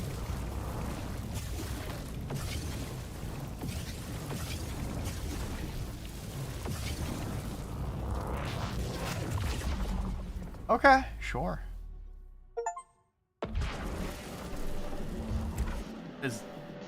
Are we back in Poland? Oh my god, it's it's Porky Means Business from Earthbound on the Super Nintendo. It's a very oddly specific reference. I mean, it does sound like that.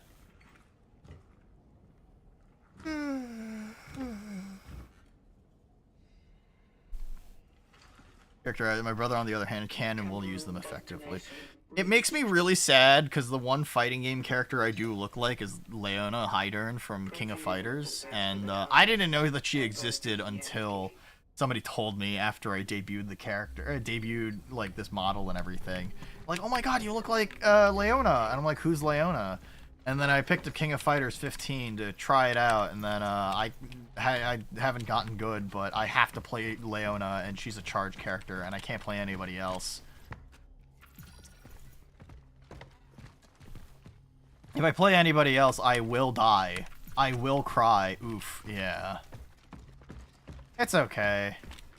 A viewer of mine graciously did, at some point, commission an artist to draw me as Leona from, King of Fighters. Here, let me see if I can pull up the art. A lot of people kind of don't really understand that it is supposed to be me, though, because just see the blue hair, and they're just like, oh, it's Leona, because, you know, anime characters all kind of look very samey, THB, right? So, here, let's see. It's here somewhere.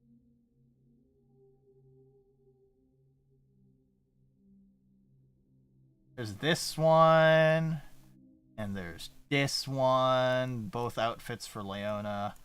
And, like, you know, that's not what Leona looks like, given the fact that, like, but it is, you know, it's Blue Woman.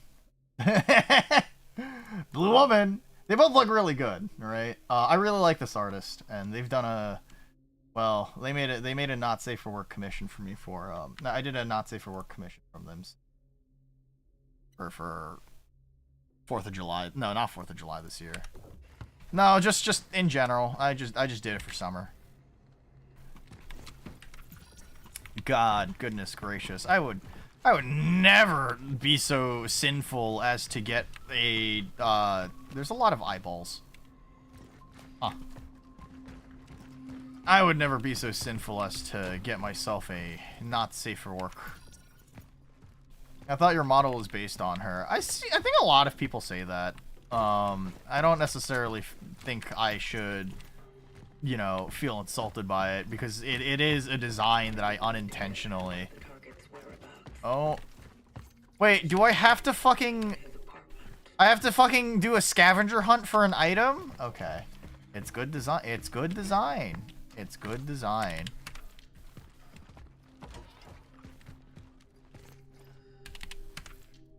$8.11.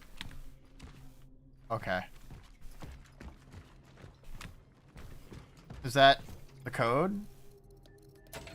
Okay. Alright, cool. To go to the shelter. The shelter. The girl. Uh-huh. These are worth looking into. Okay. Wait, do I go back to the apocalyptic future now, or... I mean, I'm glad you... Oh. Why are you having a fucking aneurysm? Something's wrong. Uh-oh. Yeah, these fucking this fucking banister is all wibbly wobbly. Alright, anyway. Yeah, I'm glad you think that it's good design. That means you think I look good. Hee hee hee hee. Hoo hoo hoo hoo. Frog Violence loves me. Alright.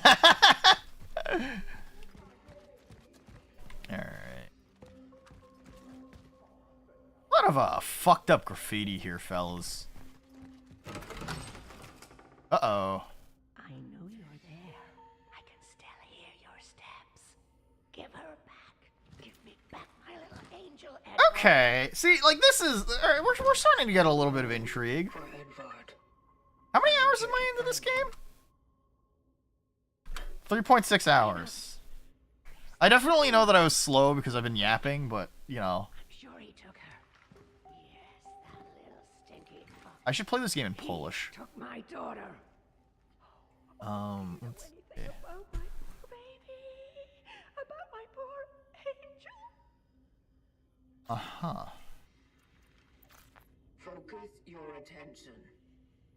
Huh. Edward, take your daughter. But yeah,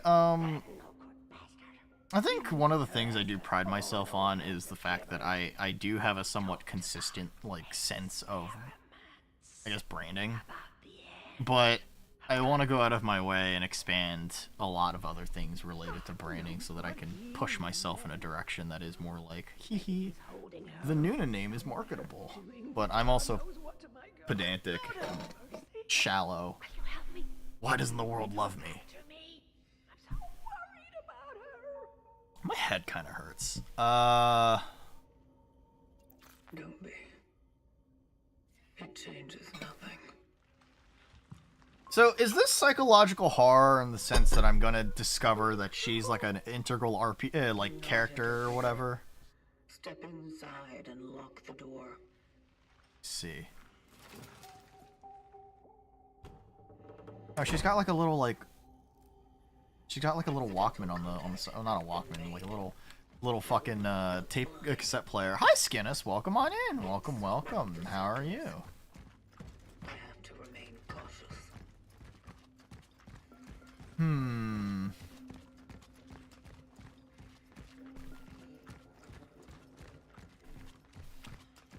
Okay. Well, I guess there's nothing else here. How goes game? It's a little. It's got a few design decisions that I don't personally agree with. It's not for me. I feel like it feels very modern, sort of like third-person shooter energy, where you kind of go from combat arena to combat arena, and like there's a typical upgrade system, and there's a few weird mechanics, like you have to charge your gun in order to shoot the most effectively. But you know, your gun is also not the most effective against enemies. I don't know. It's a little strange. Okay. Oh, more sippy juices. No. Okay. Guess I can put away the. All right. No more space for shotgun shells? What do you mean? I can only carry 5 spare ones? Jesus Christ, lady, get some pockets. Even in video games, they're actively saying that all women just have really small fucking pockets. Grr.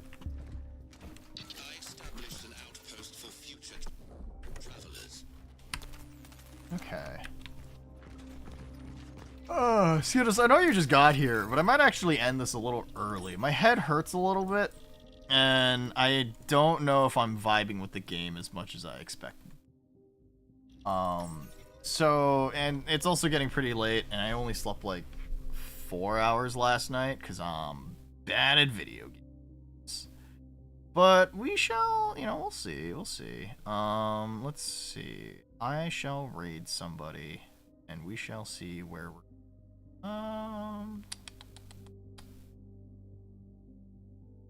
I will raid Sloth. Thanks for the stream. Of course. Thank you for being here, Frog. I genuinely really appreciate it. We'll raid Faultier or Sloth. Alright, here's the Discord, here's the raid message, and yeah, I'll catch you guys next time. I'm not really vibing with this game, so Saturday I'll change my schedule to see what I'll play on Saturday, and yeah, things will be a little different. Thanks for joining me. Take it easy. I'll catch you guys next time, and as always, get the fuck off my roof. Goodbye.